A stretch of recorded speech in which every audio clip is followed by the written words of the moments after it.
What's up, everybody? It's Whiskey Wednesday night here on the Mash and Drum. What is going on, everybody? I'm Jason C. Welcome to the show. Man, I'm excited tonight because we have something pretty interesting that popped up this week. I reviewed the Tincup 10-year, and I was pretty impressed by it. And I figured, wasn't really sure what I wanted to do tonight. I've been drinking a lot of high-proof stuff, like doing barrel picks. So I figured this might be a good opportunity tonight to put that Tincup against some high-age, lower-proof, well-known whiskeys to see how it stacks up. So as you guys saw in the thumbnail, we have some pretty well-known higher-age, lower-proofers. That's going to go right up against that Tincup just to see how it does. But all in all, we're going to go through a lot of news tonight, some new labels that are hitting the webosphere. I also have a surprise review for you guys. If you follow me on Instagram, you probably know what it is, but I'm probably going to have to do that after the blind is over. Why? Well, I'll tell you why in a little bit. But first, friggin' A, Whiskey Wednesday night, baby. I'm excited. I'm just looking at all the stuff I have in front of me right now. This is awesome. All right, guys. Well, cheers. Thanks for coming in. I'm going to say hi to you guys in the chat a little bit, but cheers. Thanks for coming and hanging out tonight.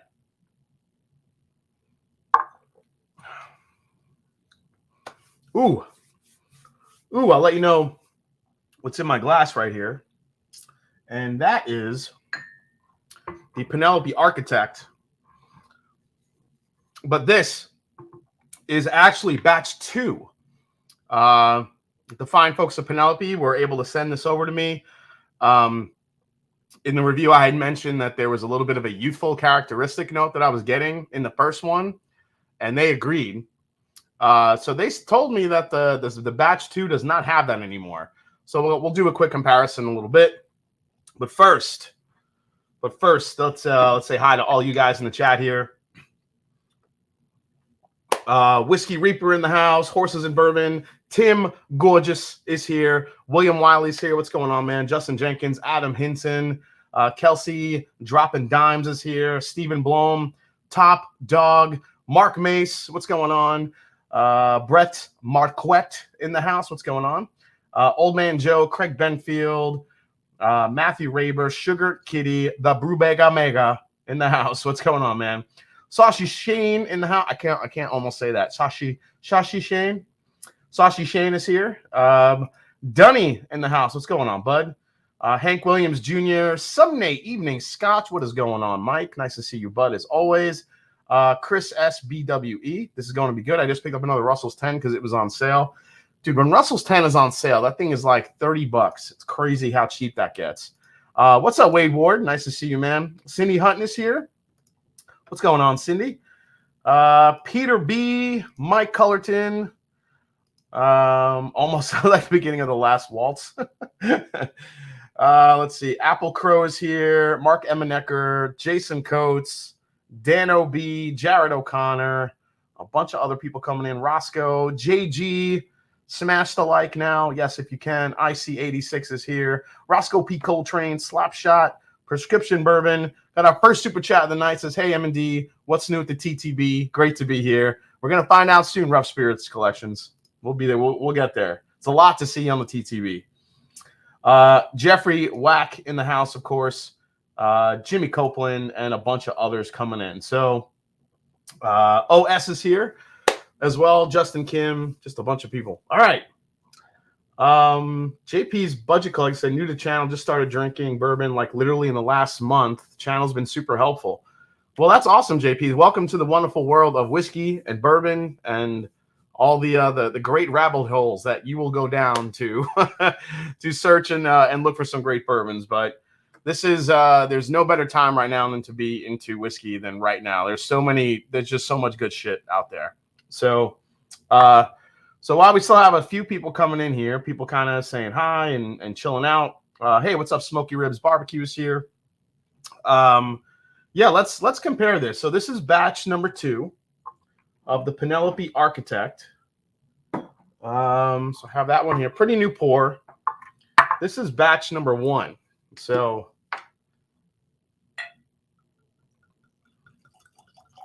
So number 2 should be dropping soon. The only way you could tell on the back of the label, right here in the corner. Now, batch 1, it just says Architect Series in the back. Batch 2, if you guys could see it, it'll actually say, in this little fine writing here, it'll actually say build number 2. So if it says build number 2, that means that is the second batch, and you'll see build 3 and build 4, and as long as they keep going forward on this one. So I want to see if Mike Palladini was telling me the truth. He said, we got that little bit of a youthful note out. So let's see if you did.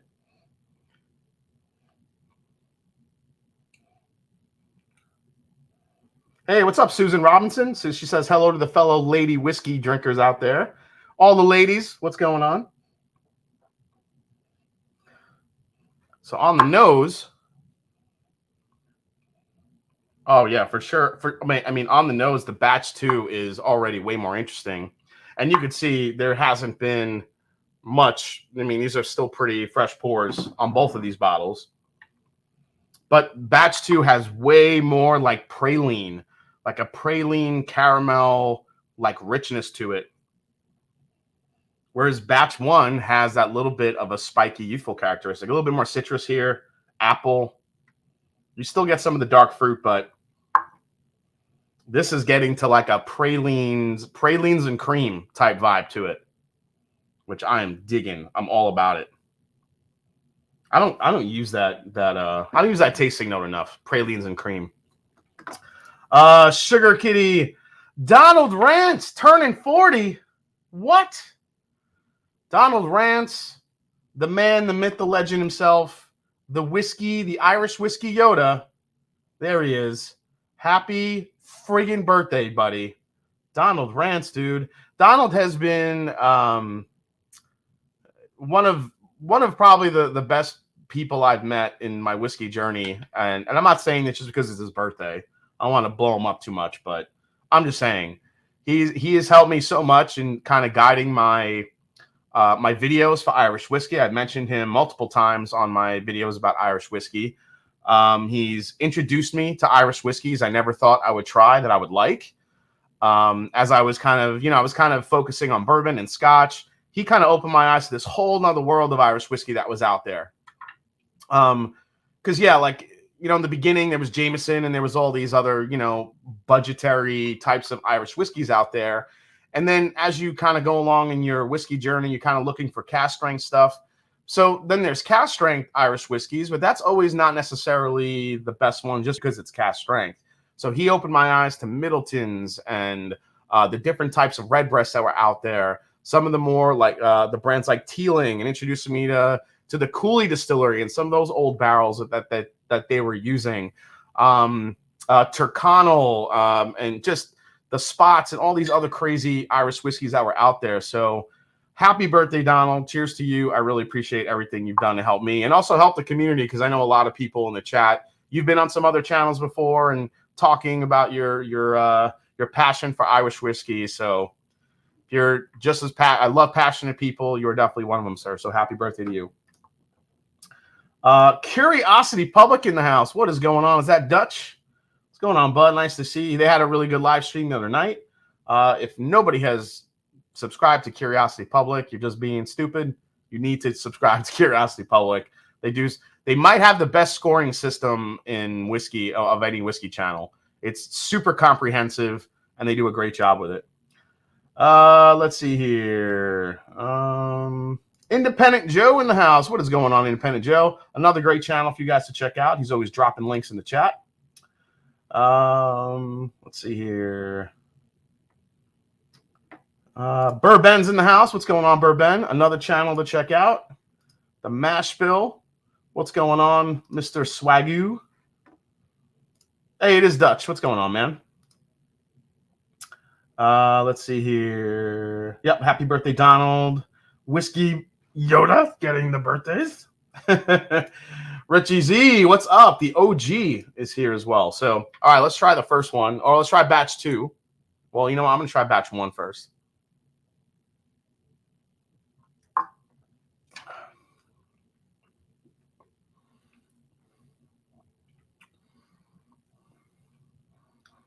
Yeah, there's kind of a fresh cut wood note going on in batch 1, where it's you get the French oak characteristic. It's there. You get some of the dark fruit characteristic in there, a little bit more of the spice, but there's definitely an earthy quality to it.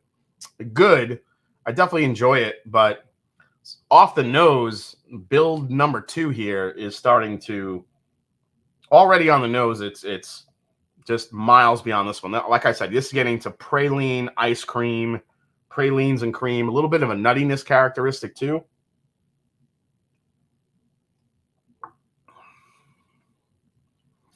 Oh yeah, that's what I'm talking about. See if there's a big color difference here. I don't know if there's a color difference, but the Architect 2, the build number 2, is definitely beyond number 1. So if you guys got number 1, I liked it, but you know, I even told Mike, like, you know, it has a youthful kick to it. You know, maybe it needs more time or something. And I think they're getting, either they nailed what they were looking for, or they got a lot closer with the second build. So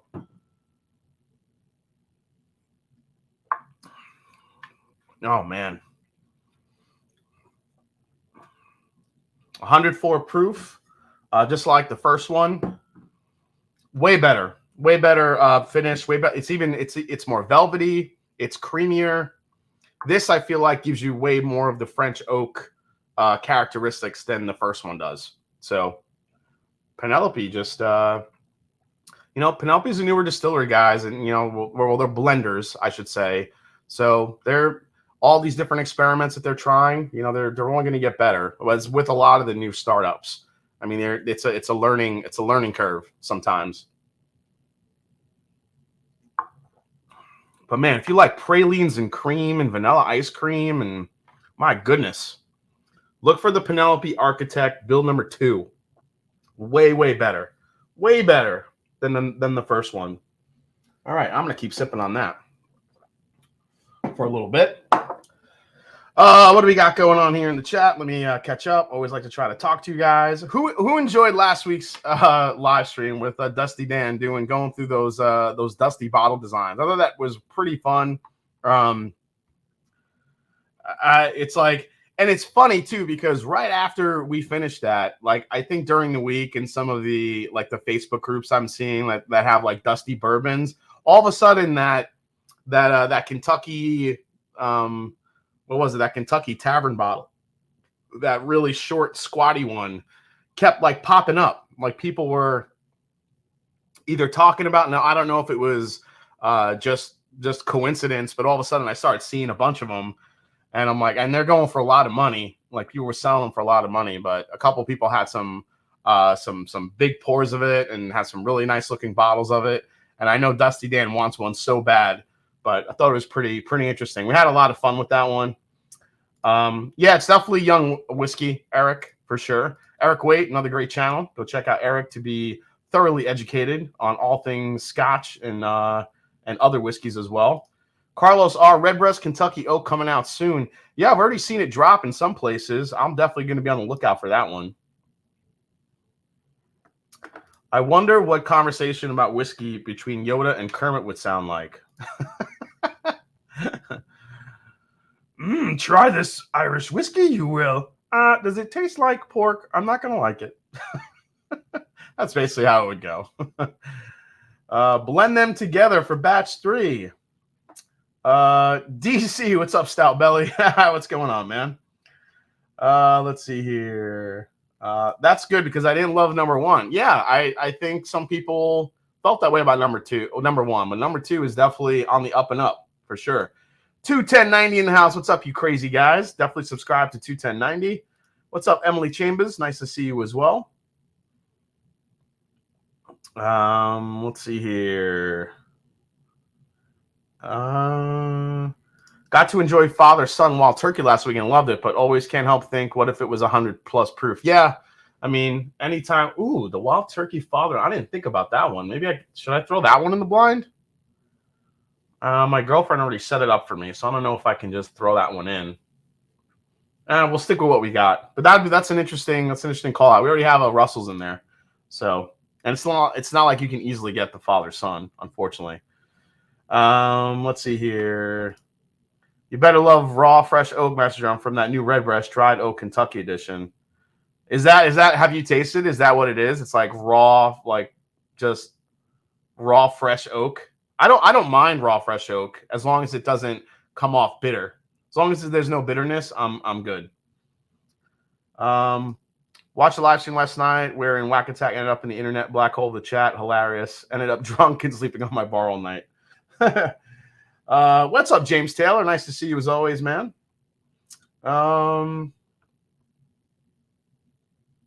Let's see here. Toast. Okay. Cool runnings here. You could throw in the turkey without a label sticker, and that way the blank glass will be obvious when you reveal it. Yeah, I mean, but the other glasses have stickers on it, so I'll know which one has a turkey in it, unfortunately.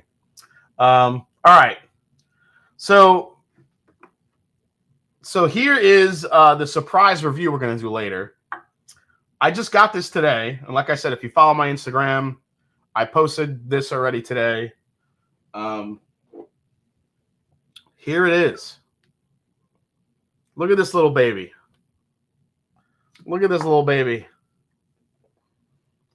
This is the Jack Daniel's small batch Coy Hill high proof special release. Look at that beauty.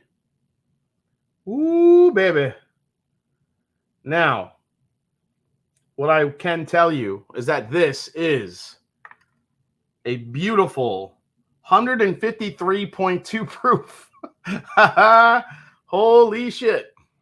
Yeah, 153.2 proof. So I'm going to wait to try this a little bit later.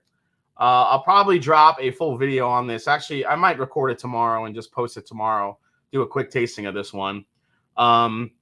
So this was a label that was announced, and I think everyone kind of went apeshit because, you know, they thought they were coming out with another Coy Hill this year, which technically it is kind of another Coy Hill, but instead of just being single barrels, this is a small batch blend. And they sent this over to me with, let me get down to it here. Karina Walker with a super chat. Grab the Calumet 16 after you review. That's a monster delicious. Isn't that so good, Karina? I love the Calumet 16. I think it's so good. Welcome in, Karina. That's all she's saying. Yes. Brett Marquette says, I am so jealous. I know, Brett. I know you love your Jack Daniels, buddy. So yeah, if nobody, I love Blaine. Good Lord, Jack Daniels is trying to kill us. So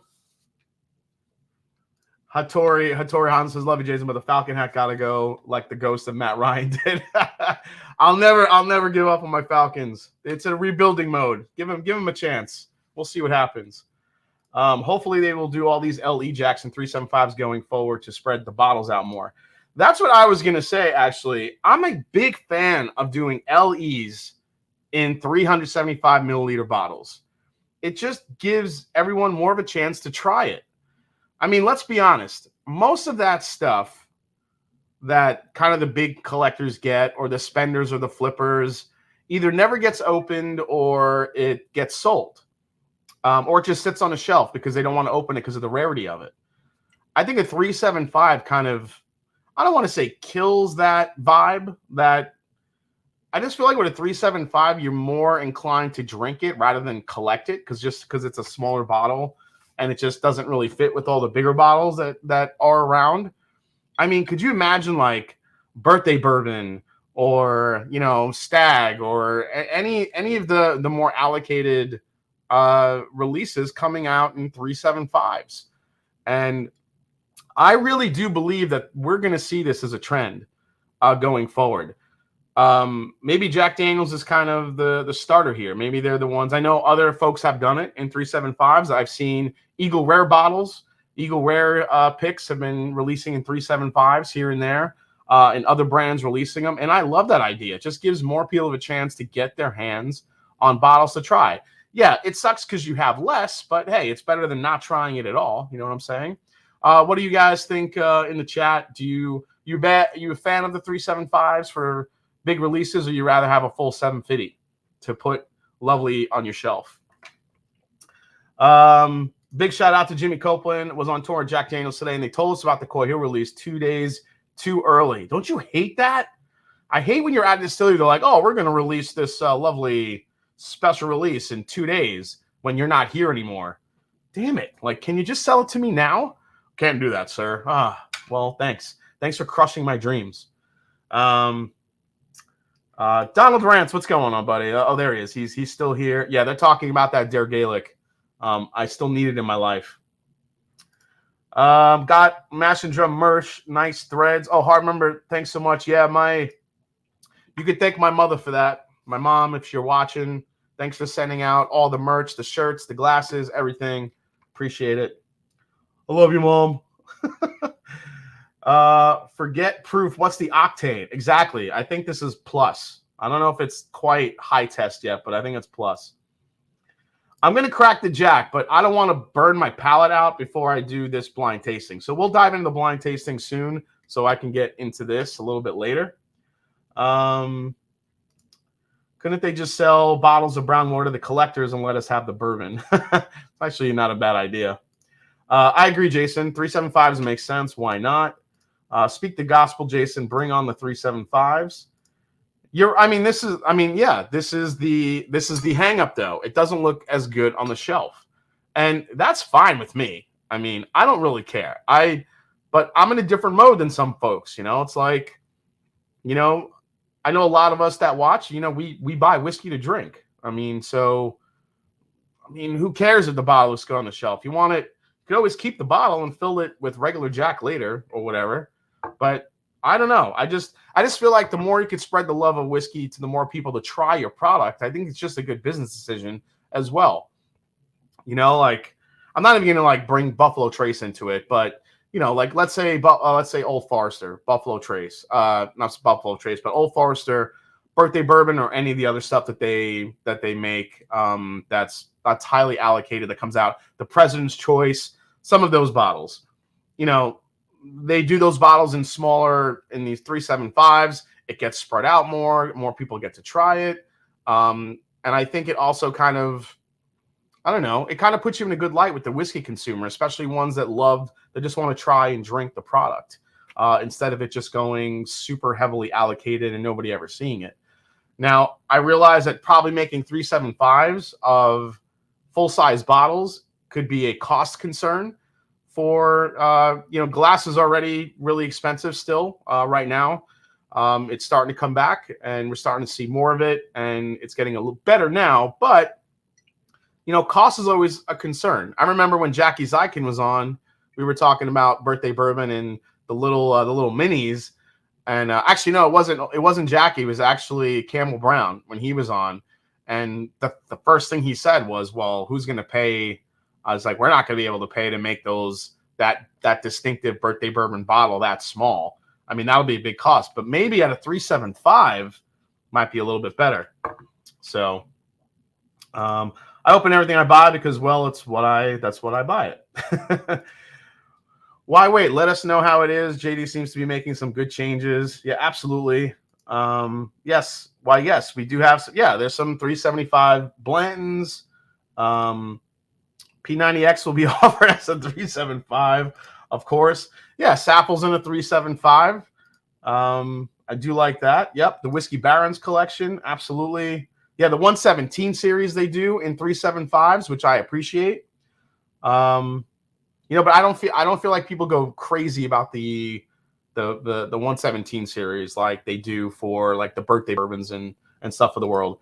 Big Vic's backyard. I'm in for a sample win on that Coy Hill. Cheers, Jason. Let's see here. Yeah, the 117 is an example. Yeah, I totally forgot about that. I actually have a. Yeah, let me grab that bottle up here. Happy. Oh yeah. All right. So yeah, here's the Old Forester 117 375, which is kind of cute. This is the 1910 extra old that they made with Jackie Zykin's signature on it. Now this is a collector's item because Jackie has left Old Forester. But yeah, I love this idea, actually. And yeah, I might have had like 2 pours of this, and I feel like it's already almost gone. But hey, at least I got to try it, and more people did. So you can get Bullet Bourbon and other bourbons at 3.7. Yeah, like the big brands that embrace like all the different sizes, like that are just like, you know, Bullet has so many different bottles out there that does not surprise me they have a 3.75. I'm still on board for everything a 200 milliliter bottle idea. Okay. Steven Sussman, yeah, I think 3.75 is encouraged drinking. I honestly don't mind, but they can't price it like a 3.75. Yeah, I mean, I agree with that. I will take 3.75. 3.75 for things I'm not sure about. That's a really good point, you know, but I mean,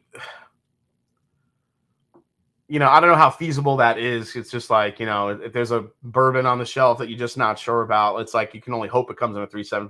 Most of the big brands do make 3.75s. It's kind of I'm talking more like the limited allocated bottles that I feel like, you know, a 3.75 is kind of nice. Now, the details on this one, guys.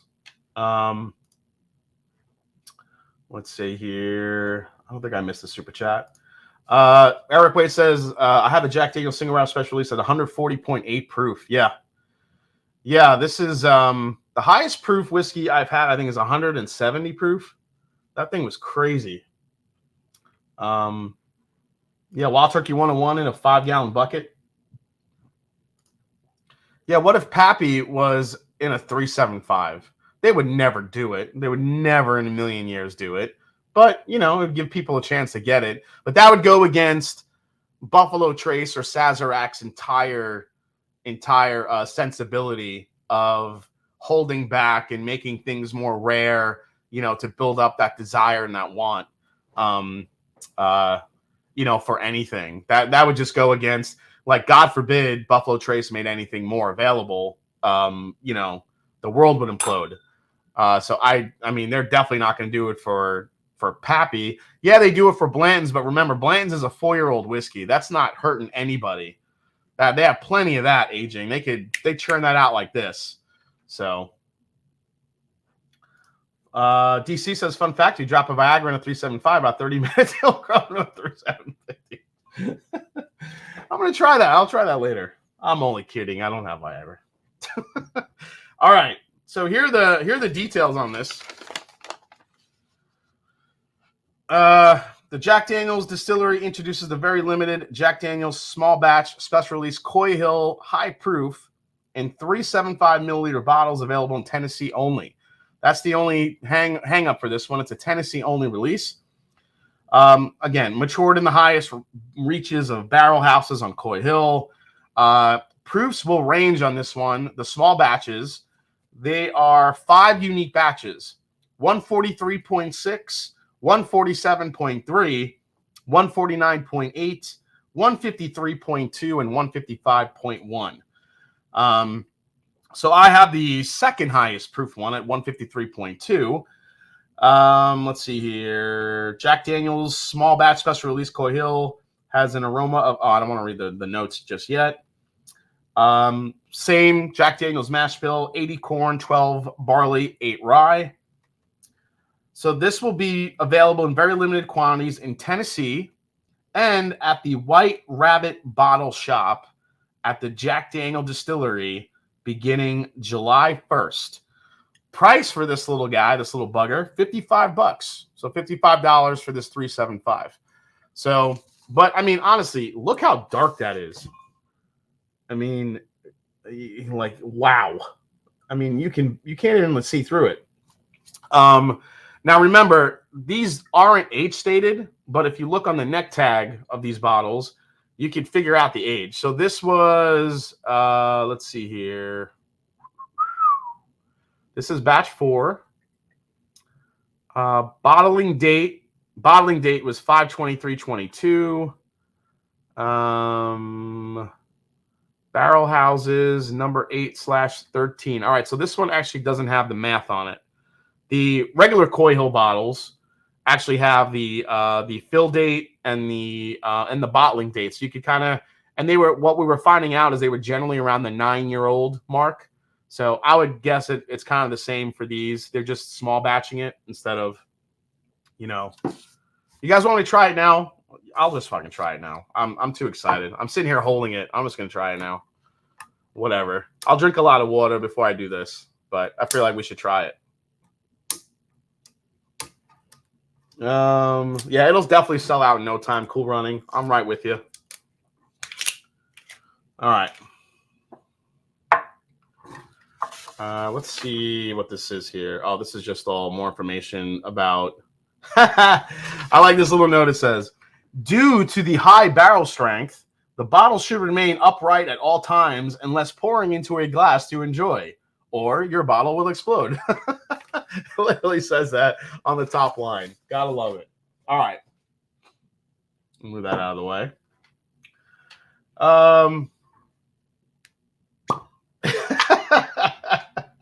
Yeah, I'm already throwing out these results.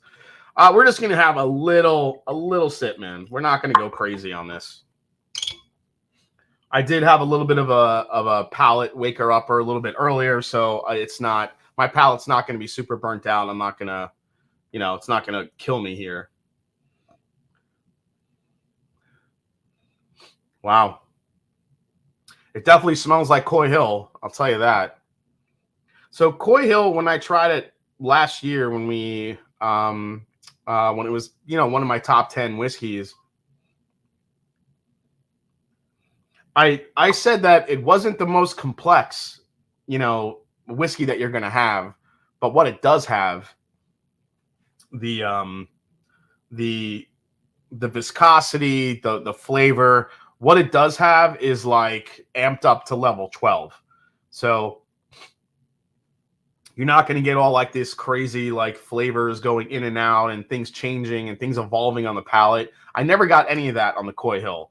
But what you did get was like just a salt of flavor and barrel char and like rich like maple syrup. I think I equated it to like maple syrup, like if you had what do you call it, bananas Foster cooking on top of like a Jack Daniel's barrel and just like laced with Jack Daniel's like extract, like it was just like cooked down. So what's up, guys? 418 in the chat. Thank you guys so much for tuning in. If you can, please hit the like button. After I try this, we're going to get, I'm going to let this open up a little bit because the fumes are really just coming out of this. Got to let that open up. In the meantime, it's time for everyone's favorite segment. What's to see at the TTB? There's a lot to see, actually.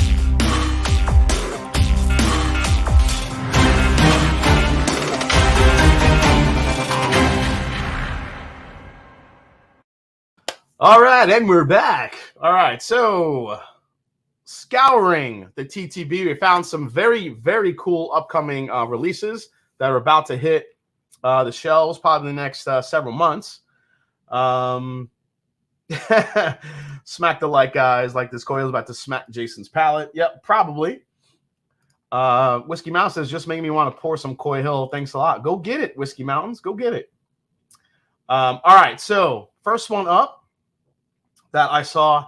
Well, a couple of these are smaller distilleries, smaller brands, but we'll run through these. But it just kind of sparked my eye because I like looking at these labels because you do see trends that start to emerge.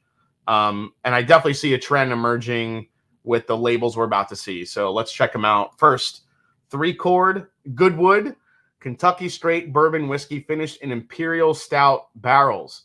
So 3-chord out of Tennessee. They are, looks like they're going to be partnering with Goodwood. If you think back, Bardstown Bourbon Company also partnered with them for a beer finished bourbon. So, and remember that stout barrel note, because that is another stout belly is ready for it, because it looks like that's going to be the next kind of trend I think I see coming is stout finished bourbons. I think it lends itself, the chocolate and the coffee notes lending itself to the sweet flavors of bourbon. I think people tend to like that balance. I like that sweetness. Here's an interesting one from Old Pepper Distillery. down in Lexington, Kentucky. This is a single malt. So it looks like Old Pepper is going to be coming out with a single malt. This is the back of the label. It says the Pepper Distillery in Lexington was initially built in 1880. It goes through a little bit of the history. Malted barley has always been a staple and flavorful ingredient in the production of whiskey at Pepper Distillery. Now it just says distilled and bottled at James Pepper Distilling. So this is their own stuff. Now they were sourcing from, MGP for a little bit, but this looks like it's their own stuff that's coming out. So that's exciting for Old Pepper. One whiskey I already spoke about last week when we talked about some of the Smoke Wagon ryes that are going to be coming out. And I told you that we were going to see a proprietary rye from Smoke Wagon, a malted rye, and then a blend of both. Well, the label for the malted straight rye has hit the TTB. I love the colors of the green and yellow. I think that really works well. Almost kind of like a Green Bay Packers vibe going on. If you look at the back of the label, distilled from a mash bill of 51 rye and 49 malted barley. Big, bold, and unapologetically intense. Malted barley really shines through up front. Creamy notes of caramel, cereal, and what can only be described as, well, malt. So I'm a huge fan of malted ryes. I think it's a great category of rye whiskey that lends itself to some great balances of flavors. It could be spicy, it could be soft, a little bit fruity at the same time. So I cannot wait to try that one from Smoke Wagon. Let's see what you guys are saying in the chat. I want the Old Pepper single malt. I have a private pick, and it was really good. Yeah, Pat Benatar's husband making decent whiskey. I like the small batch from last year. Yeah, nice proof point. Bourbon finished cigars are the best. Oh, there you go, Carlos. 117 proof jaw knocking rye. Yep. Okay, let's go back to the next label. Now, you guys might have heard of this label. It made some headlines after it did pretty good at the San Francisco Spirit Awards, and that's 15 Stars. Now, it looks like 15 Stars is going to be coming out with their straight bourbon whiskey finished in cognac, port, and rum. Now, there weren't many details. I'm not sure if this is they're taking the whiskey, and what they're doing is that they're kind of doing what Foregate does, where they take one whiskey, finish it in cognac, another whiskey, finish it in port, and another whiskey, finish it in rum, and then blend them all together. Or is it a one barrel that held cognac, port, and rum all at some point, and they just threw the whiskey in that? So I couldn't really find any details as to what it exactly is, but pretty interesting. They're calling it the triple cask. That makes me think that it's all three possibly blended together. So it's three different finished whiskeys in a blend. That's how I would read it when I see triple cask. Also very similar to what Joseph Magnus does. Let's go to Bull Run, straight bourbon whiskey finished in Nocino barrels, aged 13 years. Nocino, for those of you that don't know what Nocino is, so Nocino is an Italian, it's a walnut liqueur, basically. So it's very nutty and almost has like a very sweet tobacco taste to it. It's got walnuts, walnut characteristics, but they're completely just liquefied, and you get like that this velvety texture from it too. It's really good. It's a local brand here in Columbus. Watershed makes a Nocino, and then they took some of their bourbon and they threw it in a Nocino barrel that they had made. It was an old family recipe, and they somehow got the recipe and they started making Nocino. So if you like that black walnut flavor, if you like black walnut bitters in drinks like I do, like my old fashions, especially in the fall, Nocino is great. I think that's another trend we're going to start seeing. So stout, Nocino. So remember those two. I think we're going to see more of those flavors being used in finished whiskeys as we go forward into the late part of the year and into next year. All right, y'all ready for this? Here it is, Bardstown Bourbon Company Discovery Series. So this is the Discovery, what are we up to? 8 now? Discovery 8. Where's the, oh crap, where's the back of the label? Hold on one second. I gotta find that. So if you look at the, well, you know what? Let me leave that front up there because you have to see that it's a blended whiskey again. So this is not, so just like the last batch, which was 7, where we got into seeing them use that corn whiskey. That's what we're seeing here with the Bardstown version with this is number 9. Let me grab that for you guys to see real quick. Let me pull this up here because I want you guys to see the blend. So here we go. And there it is. So number 9 here, 35, 31, 19, 15. So we're still using that 17-year Tennessee whiskey, the Dickel, 31% of a 12-year, 75, 13, 12, 35%. Now look at where this one's coming from Georgia, an 8-year, 80, 10, 5, and 5. So we have a 4-grain whiskey out of Georgia in that mix. And then to finish it off, a 12-year corn whiskey, 100%. That 4-grain, I just can't, I'm trying to wrap my head of what that's going to taste like. So you got a little bit, 10% wheat. You got a little bit of wheat in the mash bill, the rye, the malted barley. Then you have the Tennessee influence in there, that 12-year corn whiskey. That's a crazy blend. I want to see what you guys are saying in the chat for that one. Let's see here. I'm trying to catch up to the chat here, see what you guys are saying. Let's see here. Yeah, no, Chino is really good, says Eric the Barbarian. Bull Run. Yeah, I like what Bull Run's doing for sure. Let's see. DC is 8. Roberts is 7. Oh, there's ADHD Whiskey. We'll be up there late next week. What's going on, ADHD, the World's Top Whiskey Taster? For some of the best reviews on YouTube, definitely go check out ADHD Whiskey. That's Disco 7 with some Georgia bourbon in it. Yes, that's exactly what it is, William Wiley. Hey, Jason, have you had the Bardstown Plantation? I'm debating. I haven't had that one. That's the Bardstown Plantation is the rum-finished Bardstown. I haven't had it yet. I'm waiting for a sample to come, so hopefully it'll come soon.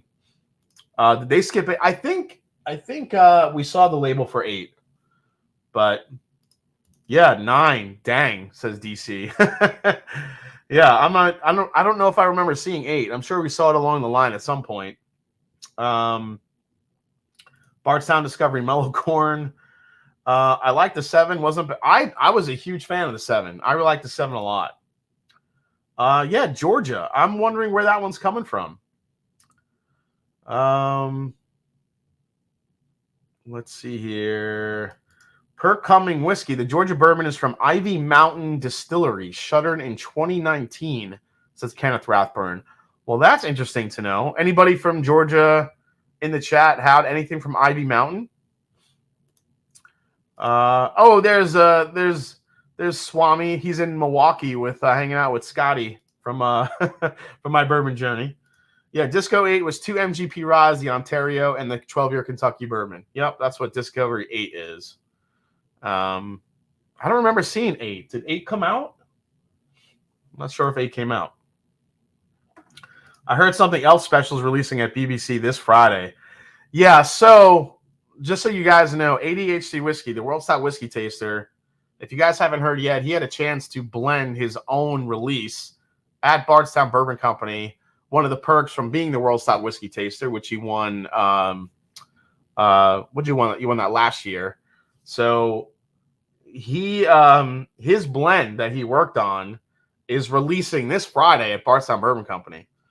That's in 2 days. Man, if I wasn't working, I'd be down there so fast waiting online. But yeah, if any of you are down there, definitely support Matt and grab a bottle. There's not many bottles, right, Matt? There's only, 100-something bottles of it, Matty, I think. So let's see here.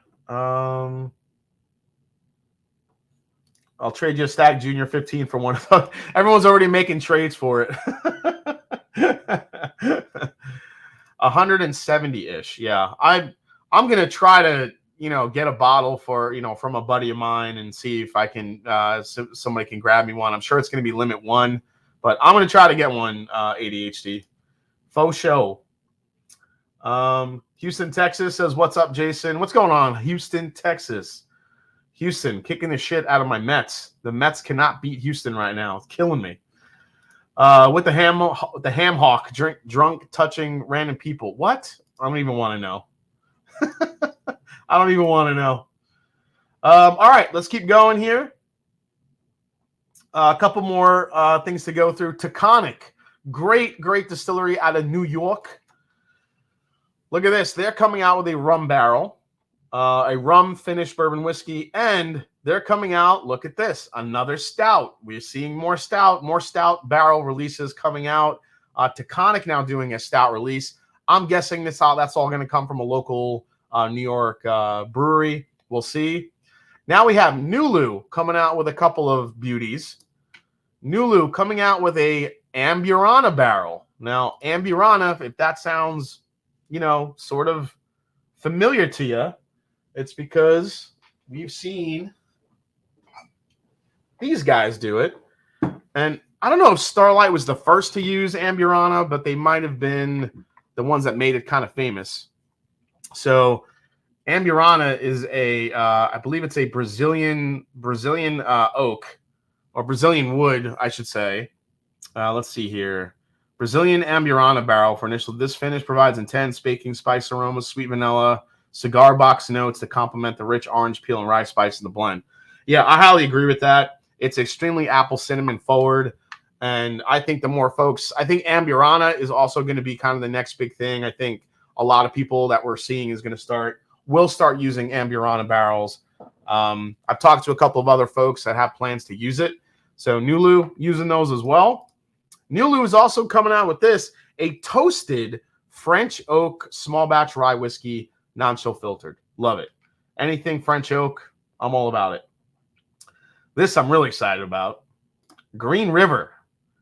That $35 just killer budget bourbon coming in with private barrel selections. Mash and Journey is going to be all over this. So I'm really hoping that we can get our hands on one of these private barrel selections. Now, they've been doing, so Green River distills for Blue Note. So if you've had a Blue Note juke joint barrel pick, that's basically what's happening here, except now we're seeing it with the Green River label. So congrats to Green River. They're just continuing as their stuff gets older and better. I just can't wait to taste their stuff, 4, 5, 6 years down the road, when I'm like 50 years old, which would be crazy to think about that. Oh my God, I'm going to be 50 in 5 years. Wow, that just hit me.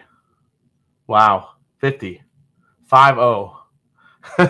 So my birthday is July 9th, so it's coming up pretty soon. I'll be 45, and then, oh my God, 5 more years, I'll be 50 years old. Oh my God. Yeah, that just freaked me out a little bit. 50, holy shit. Okay. Next one, William Heaven Hill Small Batch Kentucky Straight Bourbon. Look at this. 15 years old, 109 proof. So this looks like it's going to be one of the next big releases over at Heaven Hill, where folks will be lining up, waiting overnight for hours to try to get their hands on one of these babies. I think I do have the back of this label. Let me see if I can grab it here. Add overlay. Yep, let me grab this one here, guys. Yeah, look at that beauty. William Heaven Hill Small Batch, a 15-year-old, 109 proofer. Here's the back of it. So it says the 9th edition of William Heaven Hill is comprised of only 34 barrels pulled from the 4th floor Rickhouse LL at Shenley. These barrels were allowed to age for an impressive 15 years before being selected for this limited edition offering. The barrel proof has been cut to 109 for a rich, well-balanced bourbon. So not full barrel proof. You are looking at some water to cut it a little bit. Not the worst thing in the world, but I'm sure, at that age with some of those oaky flavors, maybe it needed a little bit of waters to kind of tame the oak down a little bit. So, and then lastly, Foregate is coming out with another finished rye, a 7-year straight rye whiskey finished in Oloroso sherry / dark rum casks. So it looks like, barrel finished limited release. I always look forward to the finished, Foregates. So, and that's it. That's a lot. It's a lot of different stuff here.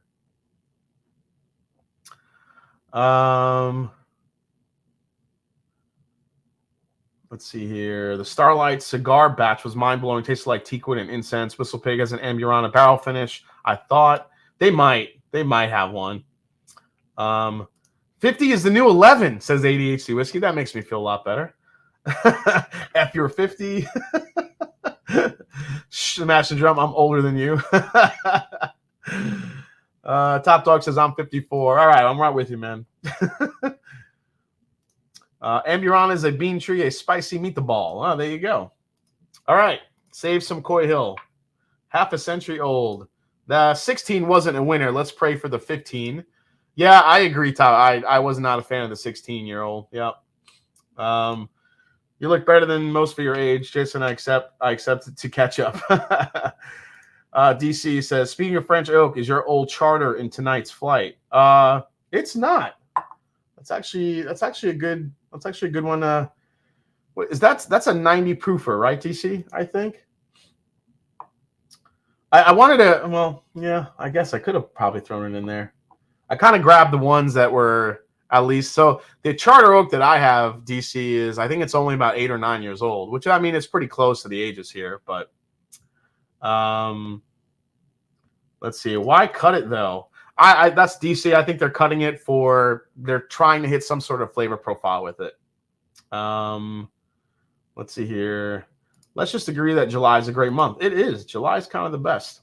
All right. I wish I could have gotten the William Heaven Hill. Wasn't available at HH when I was in Kentucky last month. It wasn't really. I got a nice Burnheim wheat cast though. Yeah, Toshi Bake. That I got to review that Heaven Hill, that 17-year. Man, it was good. When I mentioned like my top bourbons in the Calumet video I did for this year, I forgot to mention that 17-year, only because it wasn't my bottle. A great buddy of mine lent me that bottle to review, and man, if I actually own that bottle, that would easily be in my top bourbons of the year. It still might make it just because unless something drastically changes in the second half of the year, I don't know if I'm going to have a top 10. I think some of my top 10 will be rounded out by bourbons and whiskeys with, that might have come out that are easier to find, a lower price, kind of like the Jack Daniel's Triple Mash. I think that's going to be my top 10 this year. I love it for what it is, and I love the price of it. So I think that'll probably make it just based on that. So I think maybe it might be a good list this year because there might be just some more attainable stuff to get. Because I always just go with the best stuff that impressed me this year. It's not about I don't worry about price and I do worry about availability somewhat. It's got to be somewhat available, but at the same time, I just taste what impresses me the most, and that's what usually ends up in my top 10. I don't think too hard about it. All right, Coy Hill. All right, this is opened up like a beast. All right, this is exactly what I would expected. This is just maple syrup and brown sugar, but like burnt, concentrated, the top of a creme brulee, that crispy sugar. Holy hell. Yeah, the alcohol isn't as... I'm glad I waited because the alcohol isn't like burning my nostrils here.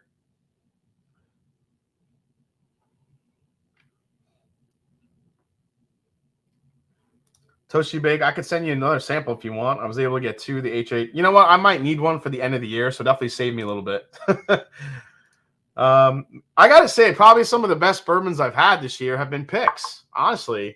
And it's not even just, the Mash and Journey picks. It's other picks that I've had have just been killer.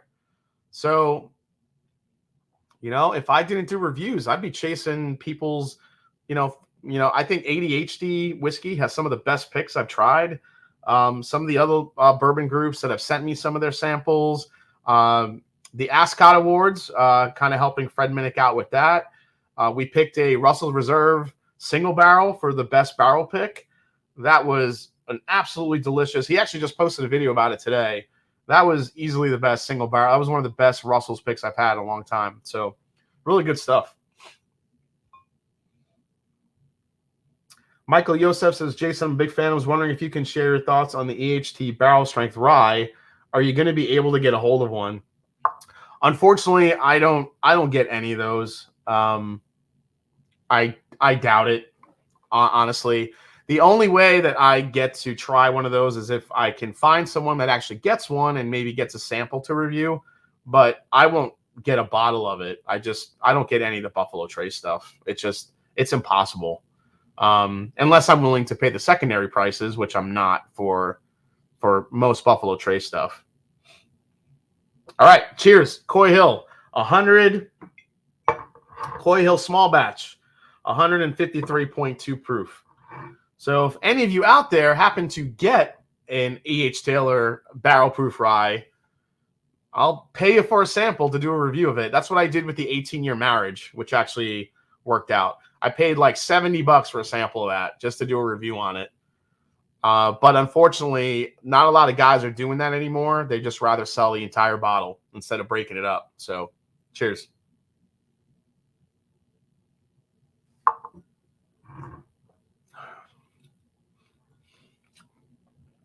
Oh, so before the fumes set in, holy God, that's hot. Wow.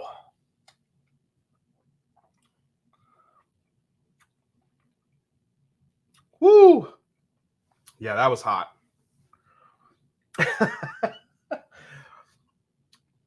Dear Lord. Yeah, the fumes. Right before the fumes set in and I started tasting gasoline, I got all that maple syrup, bananas Foster, like I did with the Coy Hill single barrel that I had before. Just a complete bomb of brown sugar, maple syrup, bananas Foster. But then like the back end of it, I didn't really get anything. I just got all heat. All heat.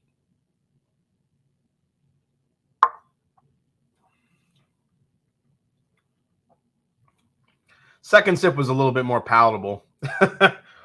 Now you're getting all the flavors on the back end of it. Now the back end is all brown sugar. You still get a lot of heat though, honestly, but man, it's intense. It's as intense as a whiskey gets. It is dark. It is rich. It is sweet.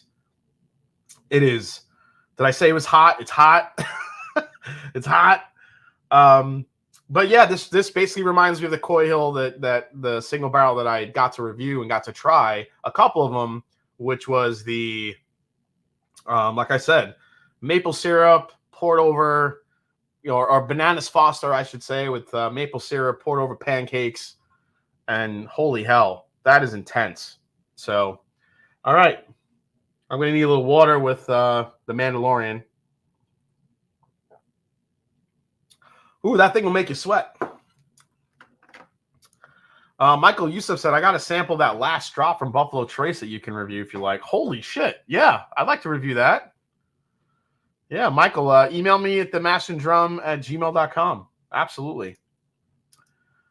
Is that E.H. Taylor barrel proof rye just Thomas H. Handy proof down? I think it's a different mash bill, the E.H. Taylor rye. So I don't think it's the same mash bill, if I remember correctly. So yeah, tonight's main event is being rescheduled. No, I'm still good. I'm still good. I can get an E.H. Taylor rye. What is the point of making a barrel proof? Oh, I can't get an E.H. Taylor rye. So what is the point? Yeah, I mean, that's what a lot of people say. Like, I couldn't get the regular rye. You think I'm going to get the barrel proof rye? Makes sense. It is dark and mysterious. It is the Alessio of whiskey for sure. I mean, this is just a little. This is just a bomb, just going off in it. Oh my god! Woo! Yeah, gonna put that down. Holy hell! I almost took another sip of that. I need more water. Mash and Drum, what are your thoughts on the regular EHT straight rye? I think I'm a big fan of it. It's one of the few ryes that I've tried that I get like a distinctive, like cherry grape note on it, on the straight rye. You know what? I'll pull it out right now real quick just to kind of get my palate down here. Straight rye. Here it is. So yeah, this is my last empty glass of the night. So after this, it's just we'll go into the blind tasting. My mouth is starting to come down here. So here's the Colonel E.H. Taylor Straight Rye, 100 proof, bottled in bond. America.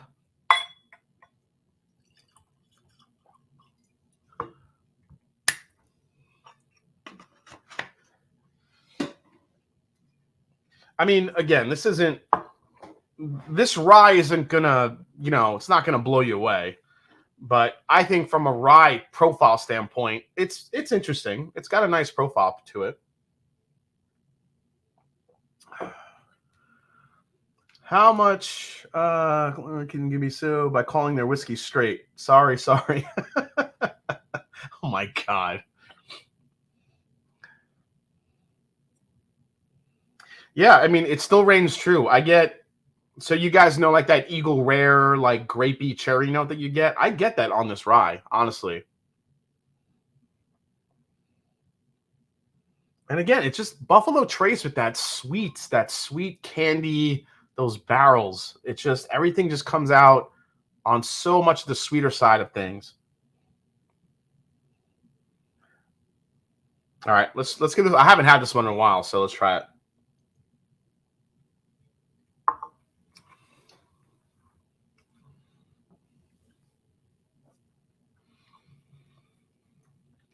That actually came off. Now, it might be because I just came off the Coy Hill, but that came off a little bit more rye grain forward than I remember. I could really taste the rye grain in that.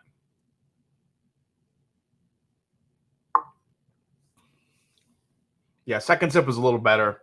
Yeah, it's like rye bread with a little bit of like that cherry grape note on it. Yeah, the Thomas H. Handy just like blows this away for just overall as far in terms of quality and what you get. And remember, the Thomas H. Handy is only 6 years old. I mean, this could be older than Thomas H. Handy. It's just not barrel proof. But I do think it's a different mash bill. I have to check on that. The problem is that you can't. I don't know if Buffalo Trace kind of keeps their mash bills hush hush.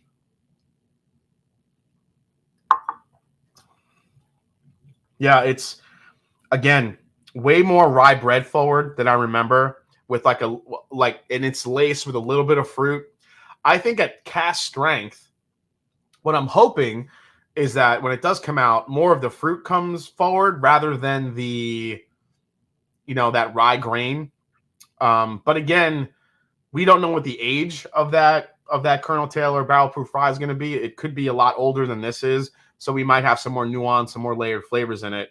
I mean, it doesn't matter either way. People are gonna go absolutely bonkers for it. It's gonna sell for thousands of dollars, like everything else that Buffalo Trace puts out. But yeah, it's an okay rye. I think there are way better ryes. I'll take Sagamore rye cast strength over this any day of the week. I'll take even the Sagamore double oaked over this. I'll take Pikesville over this. I mean, shit. It's okay.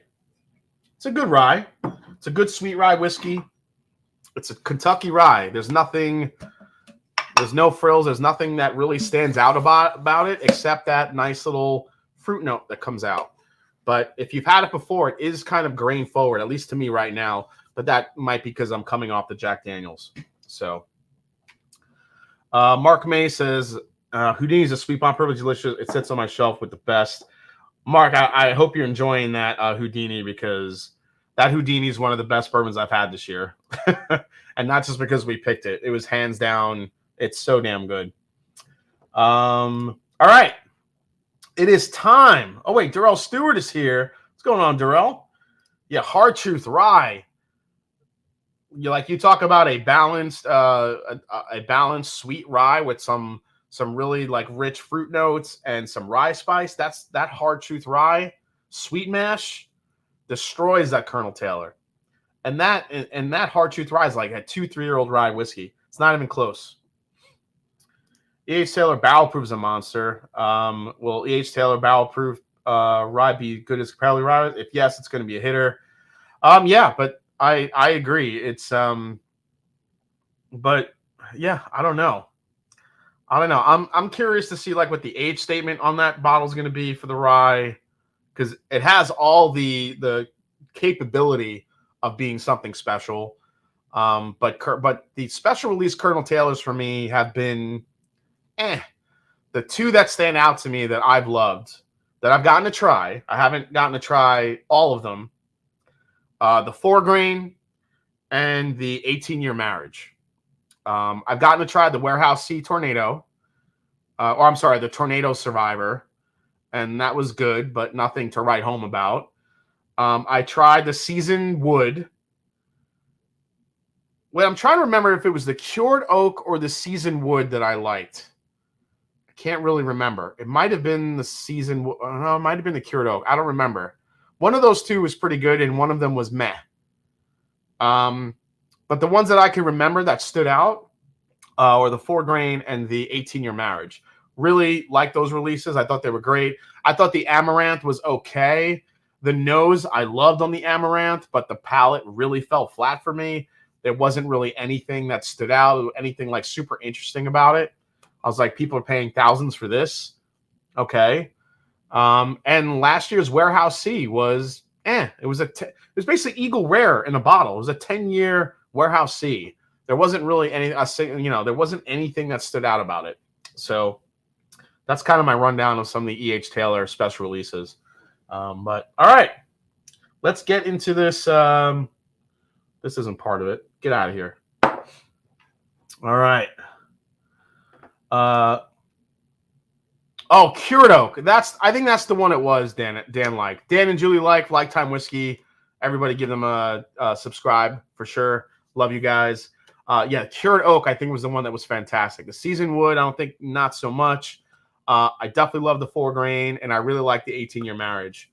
Dan L, if you happen to get that barrel proof rye this year, I'll be happy to trade samples or buy a sample off you, just to do a review. I appreciate it. Seasoned Wood is a hitter. That 4-grain, the 4-grain's fantastic. I think the Seasoned Wood was one I wasn't that crazy about, Darrell. Just didn't really hit my palate. 4-grain for sure. 4-grain's really good. Scotch on the Bayou is here. What's going on, Leanne? If you guys give Leanne a nice subscribe, she's does some of the best. If you're into Scotch, does some of the best Scotch reviews, really in depth on the planet. Definitely go check her out. Dan E.H. Taylor Pool Survivor any better after aging briefly in the chlorine sink?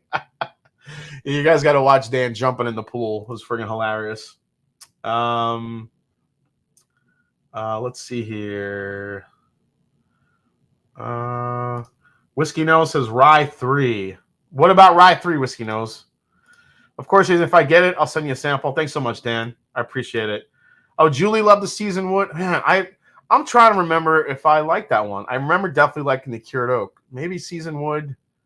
I don't know. I'm gonna need to go to a bar and try to find Seasoned Wood again and taste that. I just don't remember tasting that one. Maybe I didn't have that one. I just remember the 4-grain, the Cured Oak, and the 18-year marriage as the standouts from what I've had. Let's see. ADHD says Cured Oak is my jam. I think I was Thrasher during that flight.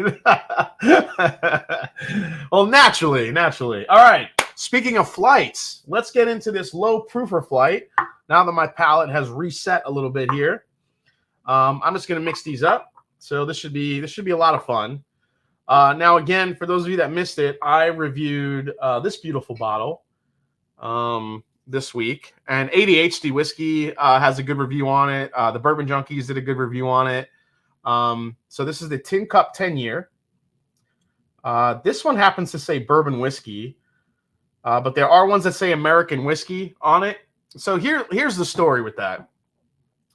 The ones that say American whiskey, traditionally, like the regular tin cup, like the regular tin cup American whiskey that they sell with the blue label top, that has some Stranahan's single malt blended in. It's supposed to be a tiny bit. I'm not sure if they're still doing that, but that was the story. Stranahan's is a sister company of Tincup, both in Colorado. So everyone kind of was programmed that anything that said American whiskey from Tincup had a little bit of the Stranahan's single malt in it. That's why you couldn't call it bourbon. But apparently the new 10-year batches that still say American whiskey on it instead of bourbon whiskey, it actually doesn't have any Stranahan's in it. So whether you find a Tincup 10-year that says American whiskey on it or bourbon whiskey, I think it's still just bourbon. I don't know why they're confusing the shit out of everyone with that, but I think that's the case. Which I think is just weird. So, all right, here we go. Let's mix these up a little bit.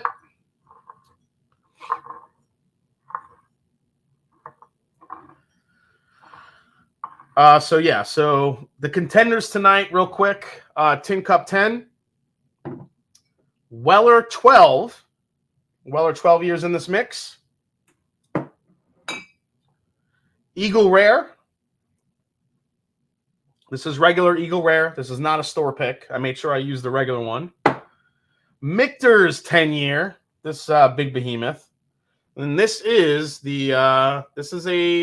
I picked one of the better ones. This is the one from 2020 that I really liked.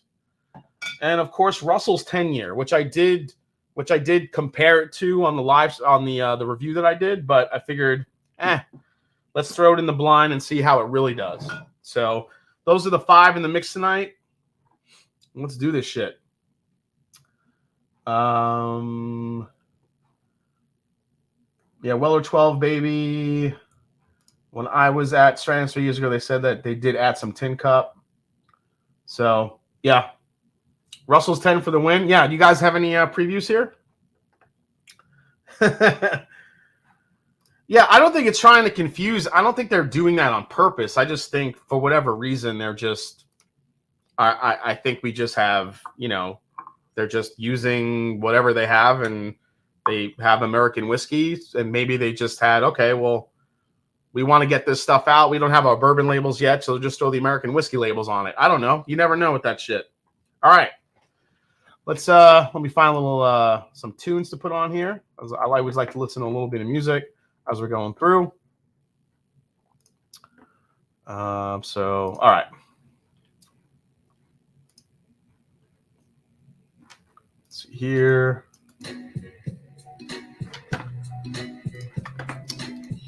All right. Now, for those of you that missed the review or haven't seen the reviews on the Tincup, that's MGP. It's 10-year MGP, but it's proof down to 84 proof. Weller 12 is 90. Eagle Rare is 90. Michter's 10 is 94.4. And Russell's 10-year is 90 as well. So they're all in that same range, same age, same type of genre. First one.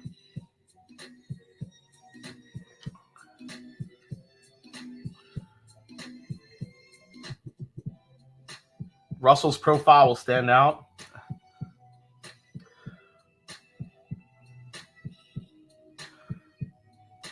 I gotta say, I definitely dig the. This is really nice on the nose. Very sweet. This is vanilla ice cream with caramel on it. It's just so sweet. Very rich. A little bit of orange. A little bit of spice, cinnamon. Man, for a first one, that's pretty good. I'm going in.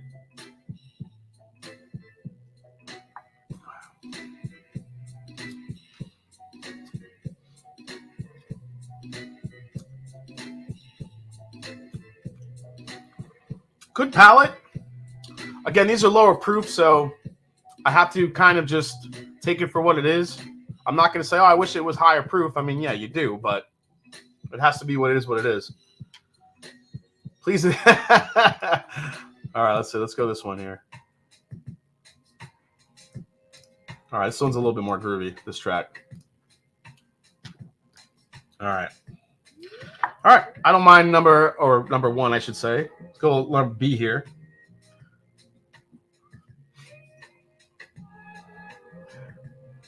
Oh, this one's a little bit tight in the ass. I can't really get a good nose out of it here. Oh, there we go. Woo.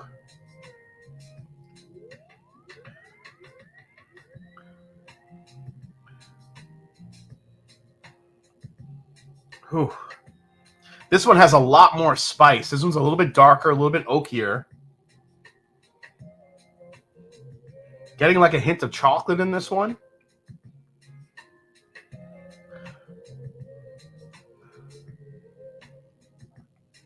Yeah, I mean, all your straight up vanillas, caramels, nothing crazy. But I think the cinnamon and the oak are the standouts here. Whereas on the first one, it was kind of like that bright sweetness. All right, let's try number 2 here.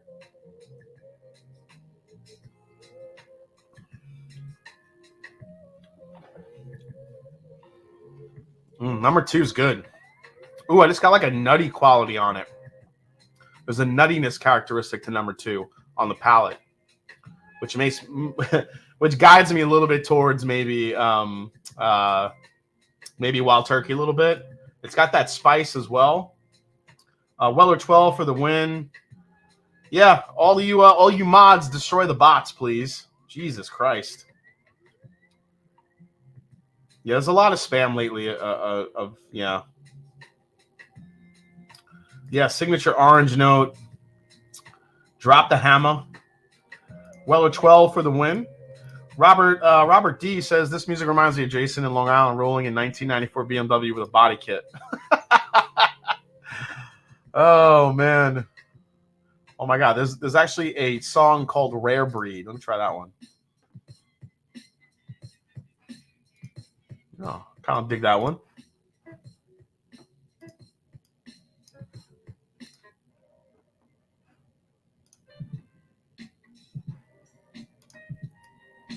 Oh, there we go. This is kind of nice. All right. Let's go to number 3 here. I think I'm digging number 2 over number 1 so far. Shea Labatt, kill the bots.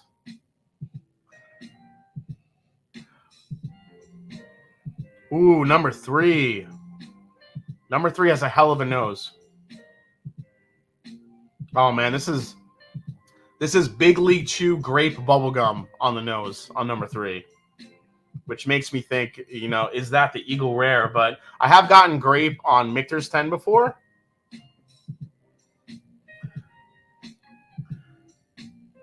Ooh, man. Very sweet. A lot of rich caramel, but that grape note is just killing it right now. And it's really punching forward here.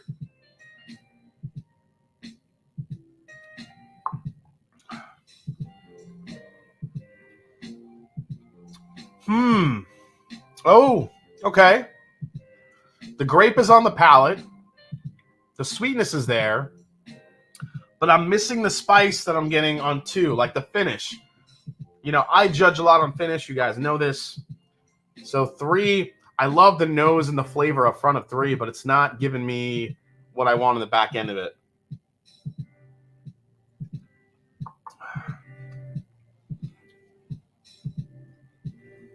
Man, it's close. I'll have to test it. Number 2, I think, is right now my lead in the club. But number 3 is, right there. Number 3 is very, very close. So I think we talked about it last week, but what were kind of your reactions with Jackie Zykan leaving Brown-Forman? I had heard rumors that it was, not under the greatest of terms because it was kind of sudden. So I'm not sure exactly what happened, but I don't know. I don't want to speculate, obviously, but I could totally see Jackie Zykan doing something like what Nancy Fraley does, or a Marianne Eves doing consulting, blending, coming up with a product a product roadmap for a new distillery or an up-and-coming distillery, I could just see her completely doing that, just kind of reshaping and coming up with different flavor profiles for specific folks. You can make a lot of money as a consultant. So if that's going to be her route, I could totally see her doing that. So I'm excited for her. I think it's going to be pretty cool. Somebody should call the Bourbon Rents. He definitely could kill all those bots. I get Big League Chew grape on Eagle Rare all the time. Yeah, Devin, I'm with you, man. I'm with you. Love to know. I love Jackie. Whatever she's doing, I will follow. She's the bomb. I agree. Love to know what her new projects will be. It hurts my soul that Jackie's gone. She was the most visible and charismatic person in whiskey. No new Sweetens Co, please. I feel like big brands just don't pay master distillers enough, and that's probably right. Blaine, you know what, Blaine? If my palate I felt was burnt out, I probably wouldn't do this, but it's not. That one sip really didn't kill my palate. I think that first bit of proof, I felt it all in here. It was all in my chest. Say it with your chest. Oh man. She needs to do barrel picks for Mash and Drum. Yeah, I mean, if there was ever a chance I could ever collaborate with Nancy Fraley or Jackie Zykin, or oh my god, that'd be insane. All right, let's go to number 4. Ooh, number 4 has a very nice nose, very sweet, very candy.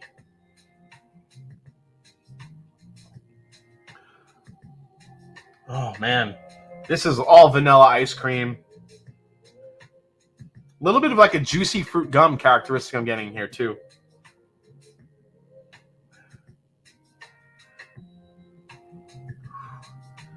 Man, it's got like a nice little hint of like a little bit like of a strawberry.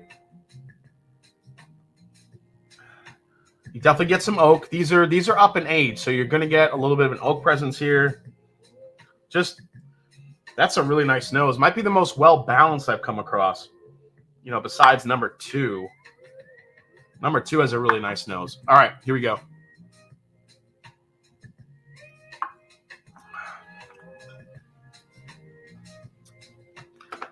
Could you imagine Nancy and Jackie collaborating on something? That would be like...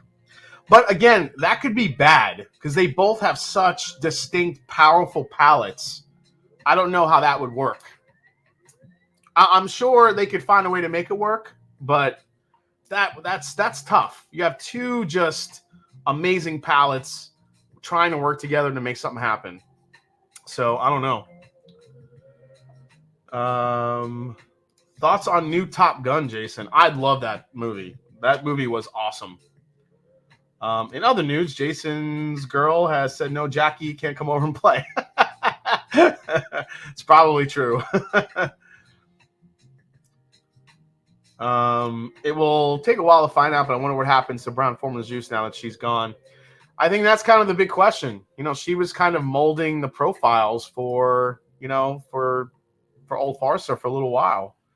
So it's kind of not scary, but it'll be interesting to see where that shift comes, where they go for more. Now, Jackie always said she loved Old Forester at a lower proof point. She liked it with the flavors it opened up and what it did, and she felt even with a little bit of water added, it opened up more textures. We actually did that on the channel with the 117 series. She made me add water to it, and it actually ended up being more texturally interesting than without, which I never thought would really happen, but it really did. And so I don't know. Does this mean Old Forester goes into a more? I don't know. I felt like Jackie was the voice of the whiskey, the whiskey nerd and the bourbon nerd, and she worked hard to do what we wanted. We wanted barrel proof, we got it. We wanted a barrel proof rye, we got it. We wanted a rye, we got it. We wanted some of these different series that she worked on, we got that. So I don't know. It'll be interesting to see where that goes. But if Old Forester's hiring, I'm available. I'm just saying, Old Forester, if you want me to taste all your whiskey for you, Give me a call.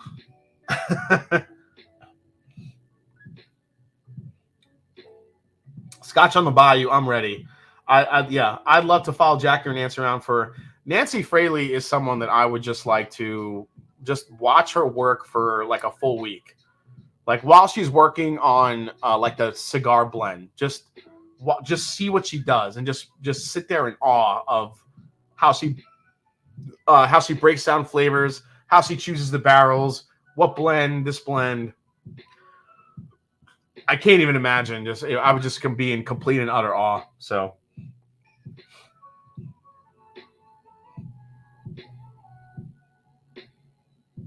Patrick Q, I'll be a reference for you.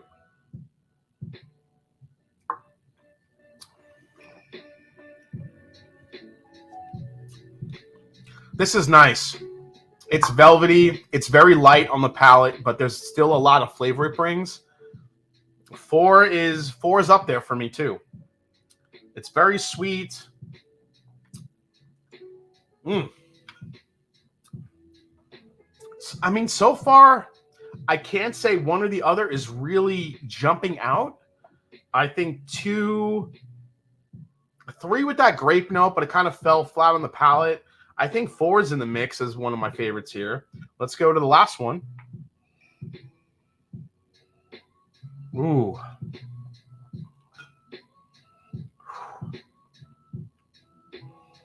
Oh, man.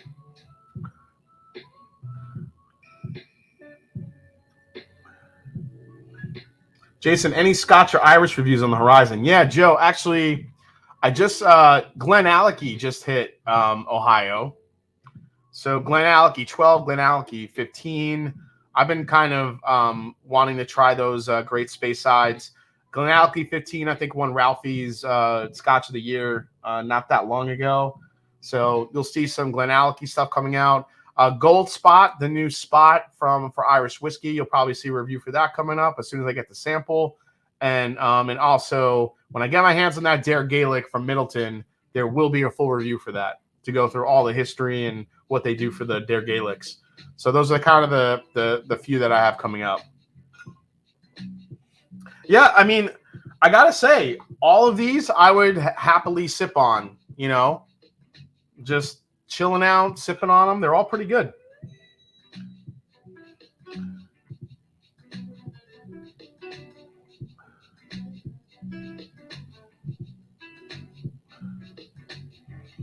All right, this one is giving me kind of some of those dark fruit vibes too. A little bit more citrus, a little spikiness on this. All right, I'm just going to try this one.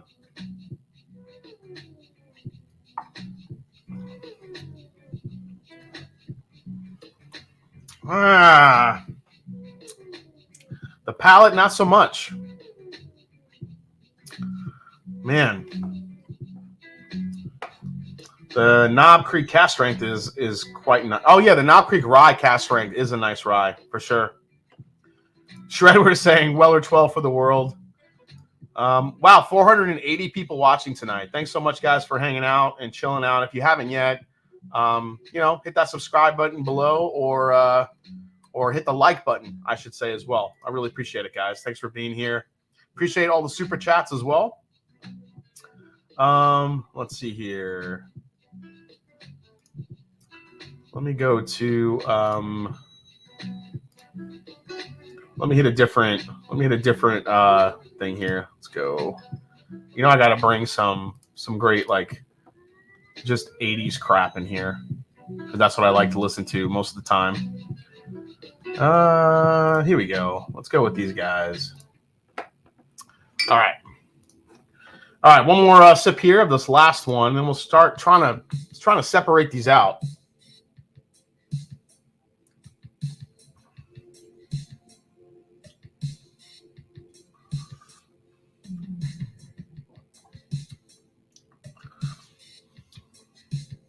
This one's nice. It's dark. There's a nice dark fruit note to it.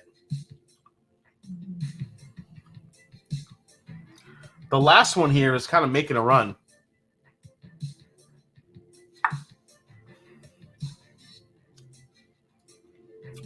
That sip, it still fell a little bit flat, but it's bringing a good amount of flavor. A little bit of spice in the back end.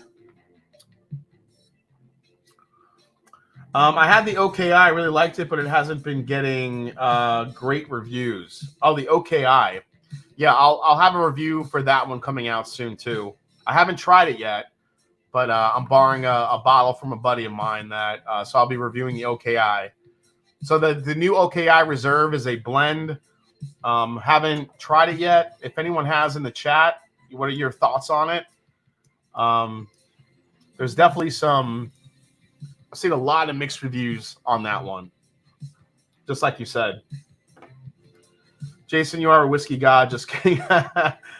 Number 5 is Russell's 10, says Robert D. Okay. Let's see here. The Tincup 10 is actually the lowest proof, which is interesting. Eric the Barbarian says Russell's is the second one.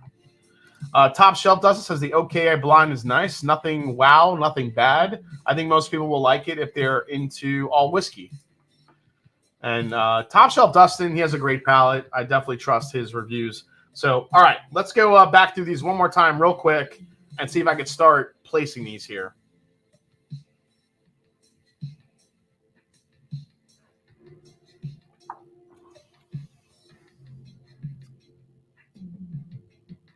Old Soul single barrels. Jamie Williams asked the question. I think some of the Old Soul single barrels are fantastic. You just have to know who's picking it, honestly. Man, going back to the first one now, the first one's pretty damn good. These are all really solid. I'd be happy to drink any of these any given day of the week. Which is actually kind of cool because the tin cup for $55, it's kind of nice. You can kind of get that as a 10-year option because I don't know where it is in this mix, but all of these are pretty close and they're good. And it's hanging in here with all of these. Let's go to the second one.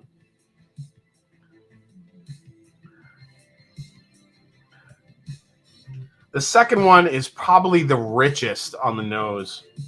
It's got so much depth to it, especially at that proof point.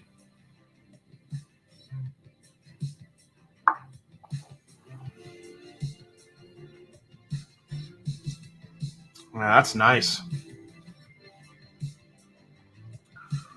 So I just have to figure out if I like B over A first.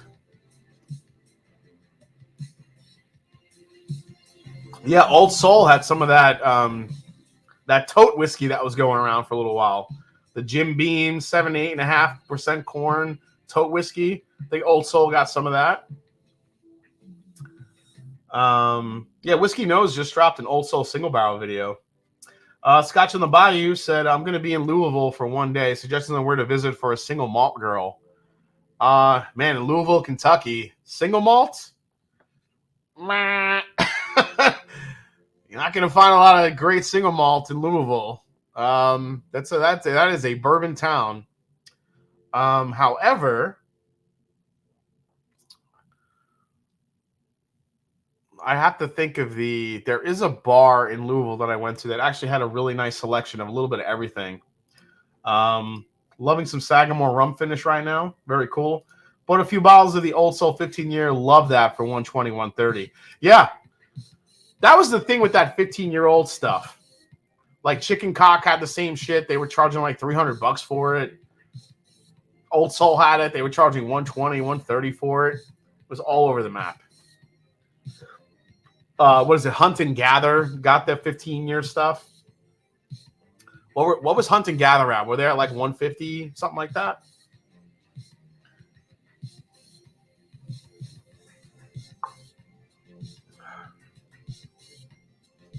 God, this is such a Big League Chew grape bubblegum bomb. I'm guessing that's got to be the Eagle Rare. I don't remember getting that note on anything like that except an Eagle Rare. I'm guessing that's the Eagle Rare. I'm calling it. If I'm wrong, I don't know. If I'm wrong, I'll give away one of my upcoming Old Forester barrel proof picks. If I'm wrong, I'll give out one of my barrel proof Old Forester barrel picks.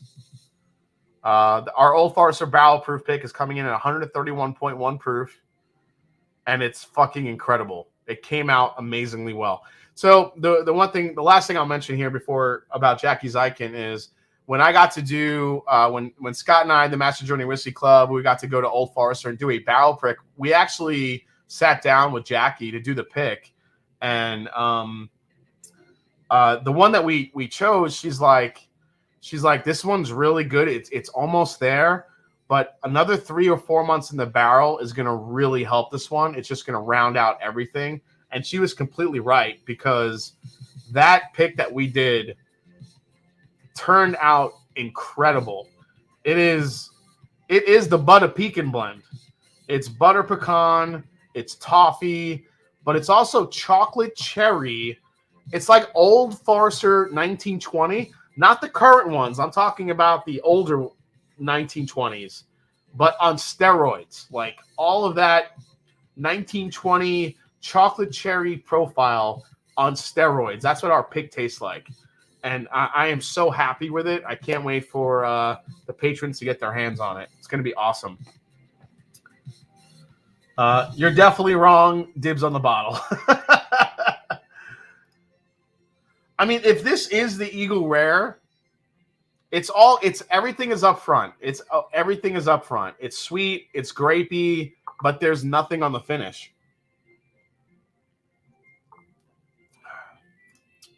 But you know what? Even if I'm right, I still think Eagle Rare 10 is one of if not the best products that Buffalo Trace makes.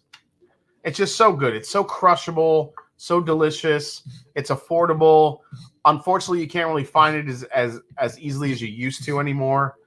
But man, if I had to pick one whiskey to have from Buffalo Trace that's in kind of more that budgetary stratosphere, you know, leave out BTAC, leave out the specialty Colonel Taylors, even the Colonel Taylor barrel proof, like leave that out of the mix. If you're just talking about like the line of Wellers, Blantons, any of the mash bill 2s, it's really Eagle Rare 10 and Elmer T. Lee. Like those two for me, I think are like up here. All right, let's go to number 5. I'm sorry, number 4. Number 4 has a nose. Number 4's got some shit going on.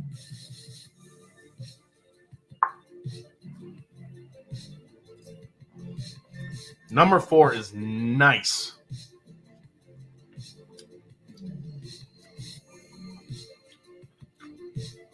I said number 4 was creeping up. Number 4 is good. Number 4 reminds me a little bit of turkey. I don't know if it is a turkey, but yeah, Eagle Rare is my daily. Hey, what's that? Is Black Bourbon family in the house? All these Weller 12ers need to take a back seat to the Eagle. We'll see. We'll see how it does. I haven't had Weller 12 in a while. I've had this bottle for a long time. I just don't hit the Weller 12, very often. But this one's bringing some really nice oak. EJ said, going to Old Elk in a week or so. Anything in particular I should grab from them while I'm there? If they have their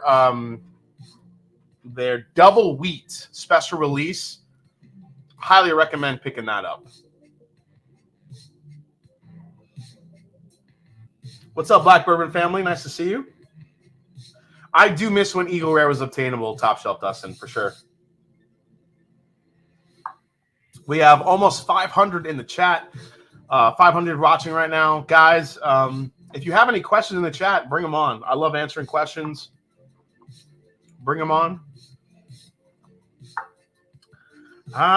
Man, this is going to be tough. They're all pretty close, honestly, which is kind of cool because Weller 12, as hard as it is to get, I mean, all of these other ones, I mean, the fucking Tincup is kind of hanging with it. There's nothing in this lineup that I said, oh my God, that's Weller 12, because it's so fucking good. It's hanging all in here. It's all in the mix. But number 4 is pretty damn delicious. Last one, then we'll start placing this.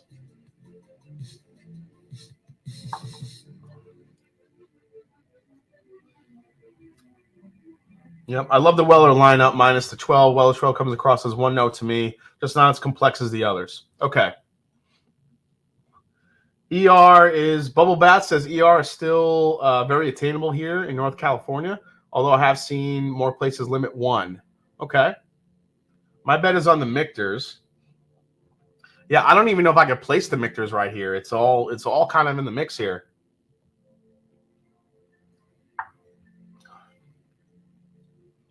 All right. So, yeah, that one's good too. These are all just really solid.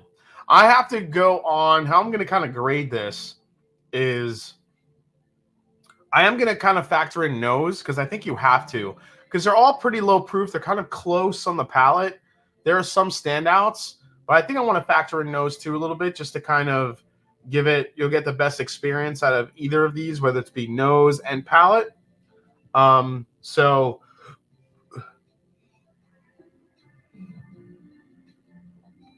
man, ER here is all virtually secondary. Is blue spot still hard to find in Ohio? Yeah, John W. Unfortunately, blue spot. I mean, when it drops, it's gone. I saw a question about Michter's 10. Where did that one go? Bottle guess for each Glen at the Mash and Drum. Yeah, I think I'll try to bottle guess. I'll try to bottle guess. I think someone was asking about the Michter's 10 being hard to find. Michter's 10 rye this year, I think it's going to be the only, one of the only special releases that Michter's is doing this year. They're having a real hard time with the whiskey.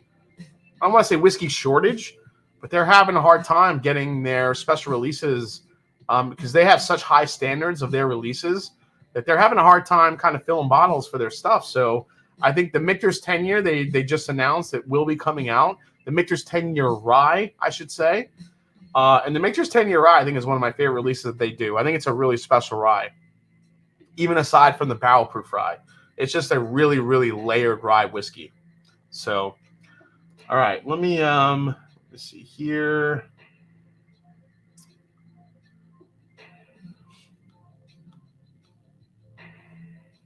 All right. Okay. I think I'm all caught up. All right. All right. Let's try to place these here.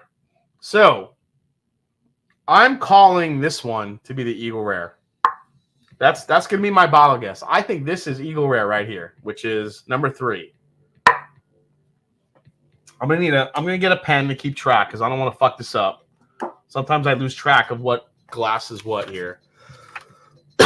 So I'm going to say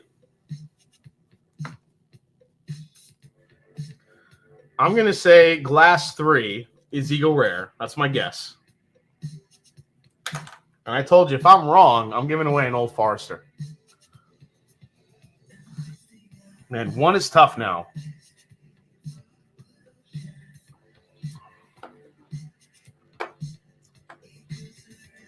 I don't want any singing. What is that?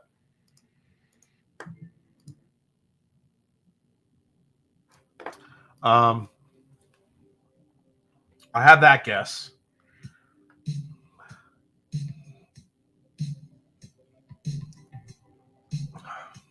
I think 2 is Russell's. I think 2 is Russell's. And I like 2 over number 3 so far. 1, wait, hold on. Really? 4, I think 4 is Weller 12.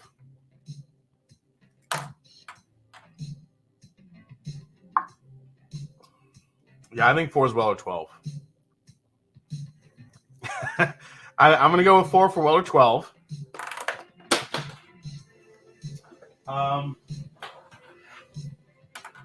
5.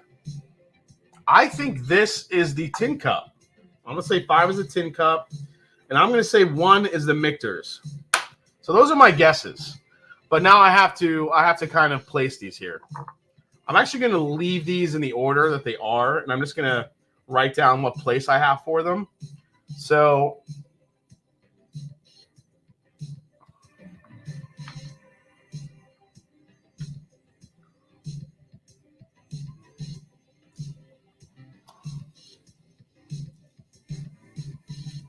I like 2 over 1. So that's easy. I like 2 over 1. 2 has a really nice spice to it.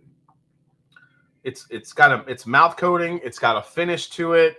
1 does not have that. 1 is it's easy. It's complex, but it doesn't have the finish. 2 has a finish. So I like 2 over 1 so far. 3. I said it was the grapey one, and it's, oh my God, it's so fucking grapey. It's like Welch's in a glass. Honestly, guys. I still like, now I like 2 over both of these. So do I like 3 over 1, or do I like 1 over 3?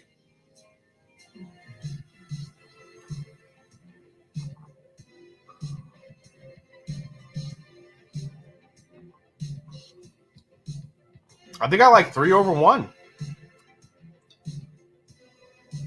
All right, so I like 3 over 1, but 2 over 3. So we have that locked down. All right, let's go to this one here.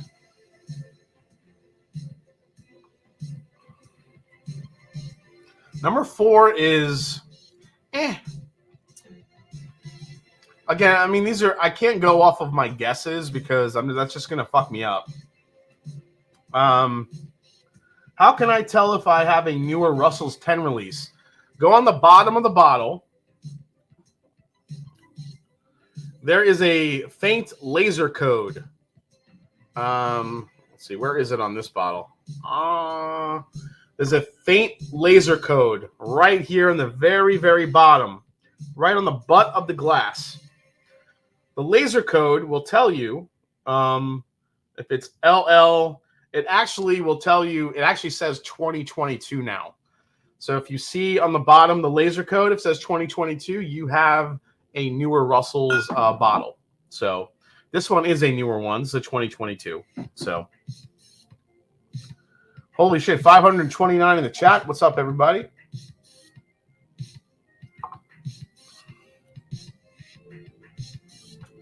A little bit of spice there. So I like, so right now, number 2 is my first place. Number 3 is second, and Michter, and the one I think is Michter's is third. Where does number 4 fall?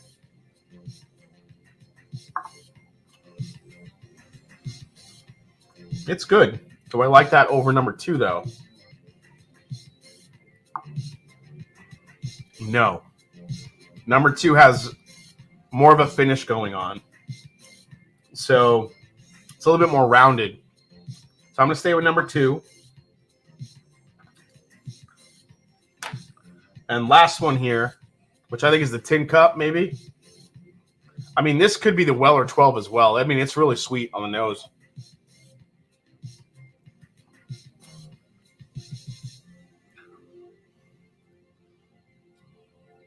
I think I like that more than number 4 here. So I'm gonna move that one up.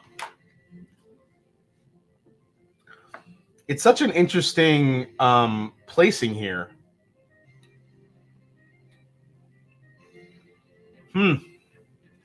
Between these two. And then back to number 1. Or actually, I should say the third one. Yeah, I like that one more than that. I'm going to put that one second, third, fourth. I mean, is this my last place, though? I think it's my last place. All right. So here's how I'm going to do it, guys. So number 2 is my favorite. I'm putting this one in second place, number 5, whatever this is. This one's really good. I mean, fuck it. Let's just find out what's what. So here's how I laid it out. So my last place pick was number 4. This was the one that it was good, but it just didn't really have a finish. It kind of fell flat. Where did she put the? She said she usually puts it back here somewhere. There it is. Okay. Here's the key. Here we go. Should have ranked before guessing. Well, I mean, yeah, probably been a better idea. I would have kept it out of my head. I get it. Okay. So my last place was number 4 in this. And again, these were all pretty close. So let's see here. Oh, well, that's one wrong. My last place dram was the Michter's 10. The Michter's 10 just didn't do it for me. I have said for a long time that the Michter's 10 is kind of a pretty overrated bourbon. And I think this kind of proves it for me. So Michter's 10, which is $160 at this point, comes in last place for me. This one was super. This was too easy to drink.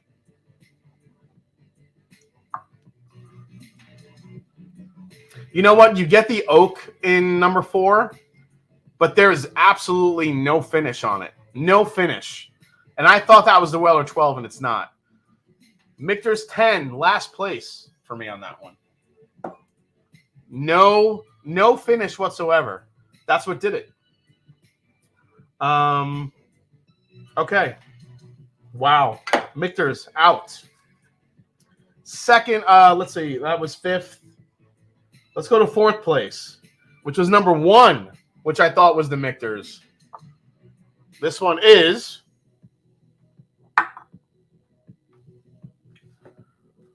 the Tincup.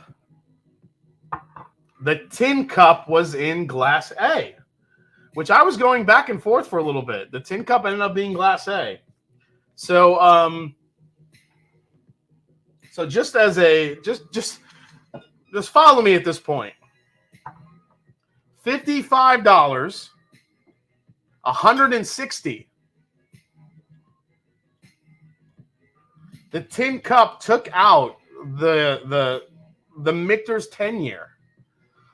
Listen, I know the Michter's 10 years are single barrels. Some of them can be great, but holy shit, this is like, and like for me, there was a huge disparity between the two. Okay, this wasn't that. The Michter's 10 was a good amount behind the other 4. It had absolutely no finish for me. Okay.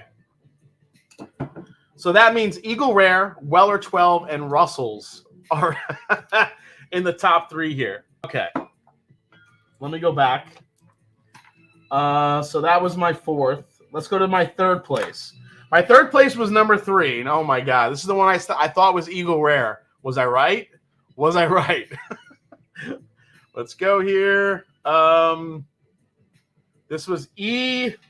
Oh, thank God. Thank God. 3rd place, Eagle Rare 10 year. So Eagle Rare 10 year still comes in, takes out the Tincup, and takes out the Michter's, which is pretty interesting.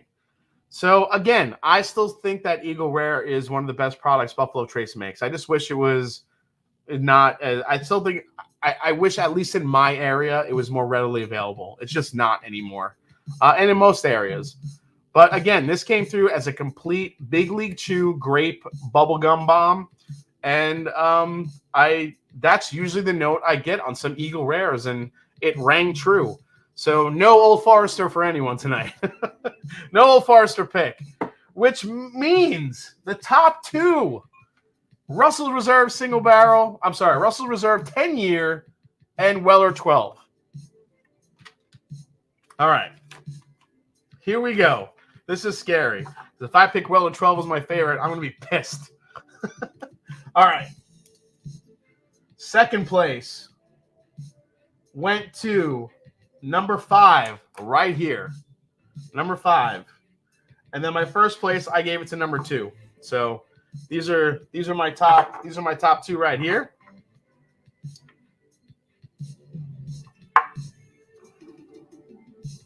Okay, and this one,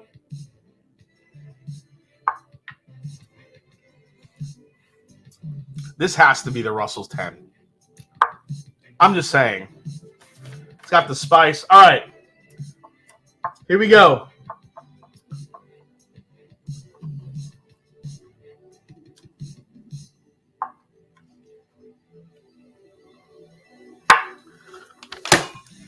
The winner,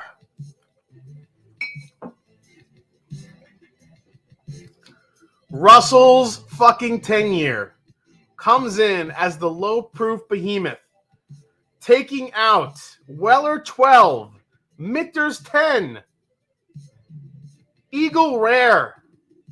I mean, shit. Weller 12, though, comes in second place. Weller 12 right here.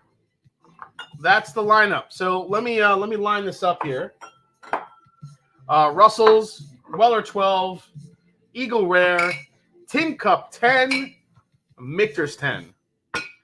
That is your lineup tonight, guys, from here all the way on down. Wow. I mean, the Weller 12 is very good. You definitely got the oak and I think what Weller 12 brings is the complexity. And I think that's what kind of sold me on it. It was very complex. It was sweet. It did have a lingering finish, but not spice. It had a flavor type of finish on it, which is what I was drawn to. The Russell's 10, though, just brought the spice. It brought the flavor. I'm just a wild turkey guy. What can I say?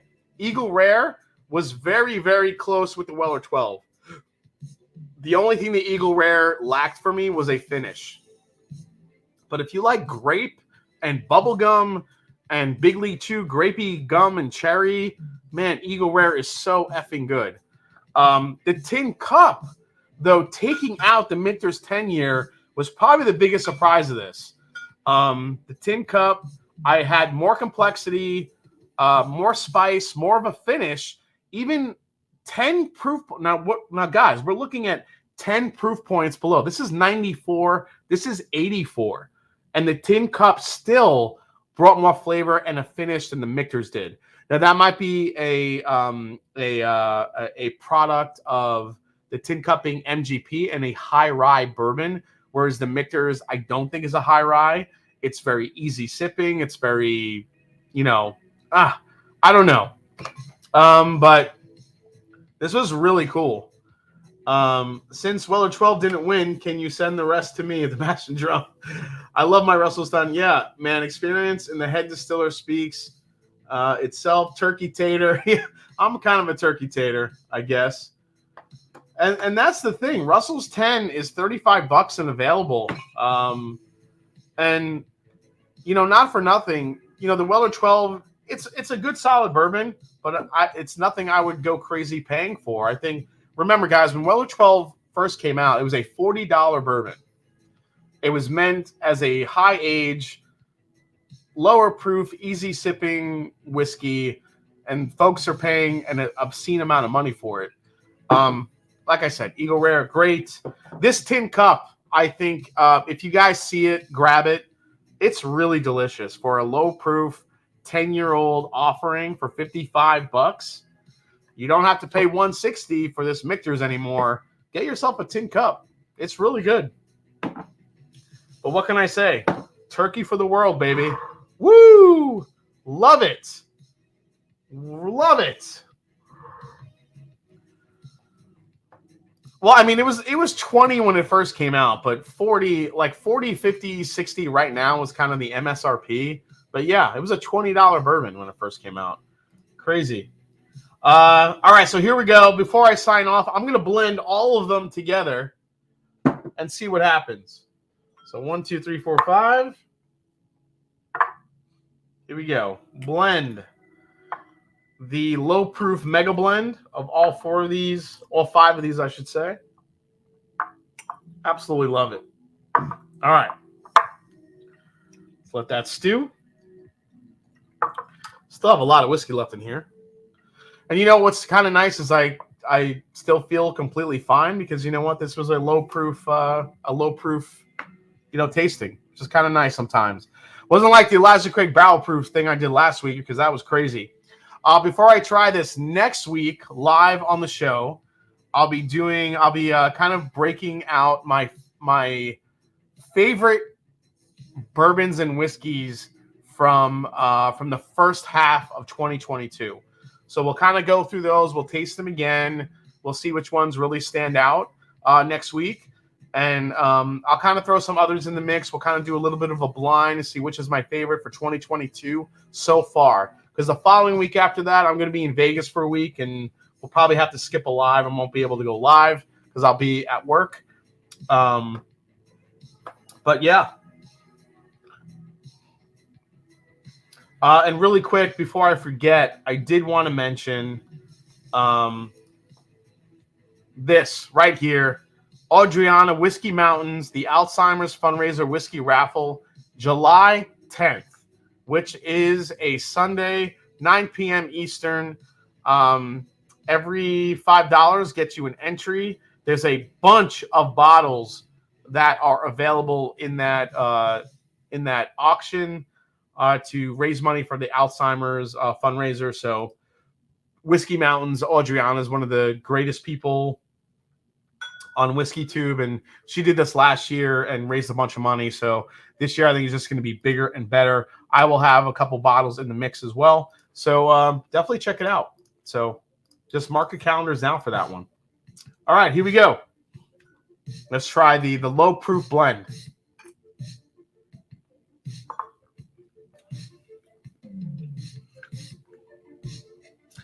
You know what? I got to say, those all actually work pretty nice together. They don't seem to be fighting. I get the grape more than anything, I think, from that Eagle Rare.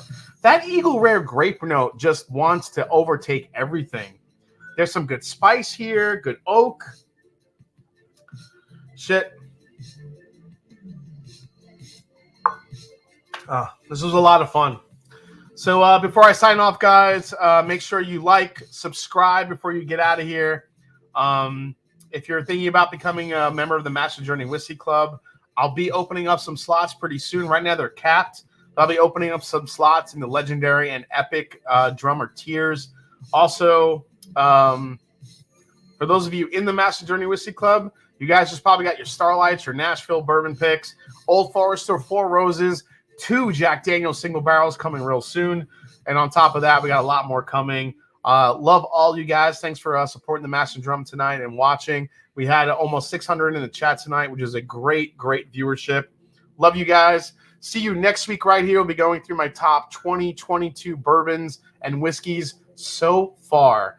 Thanks, guys. Appreciate you hanging out. Cheers to the Russell's 10-year, which takes out some pretty big hitters. So take care, guys. I'll see you next time right here on the Master Drum. Take care, guys. Love you. Take care.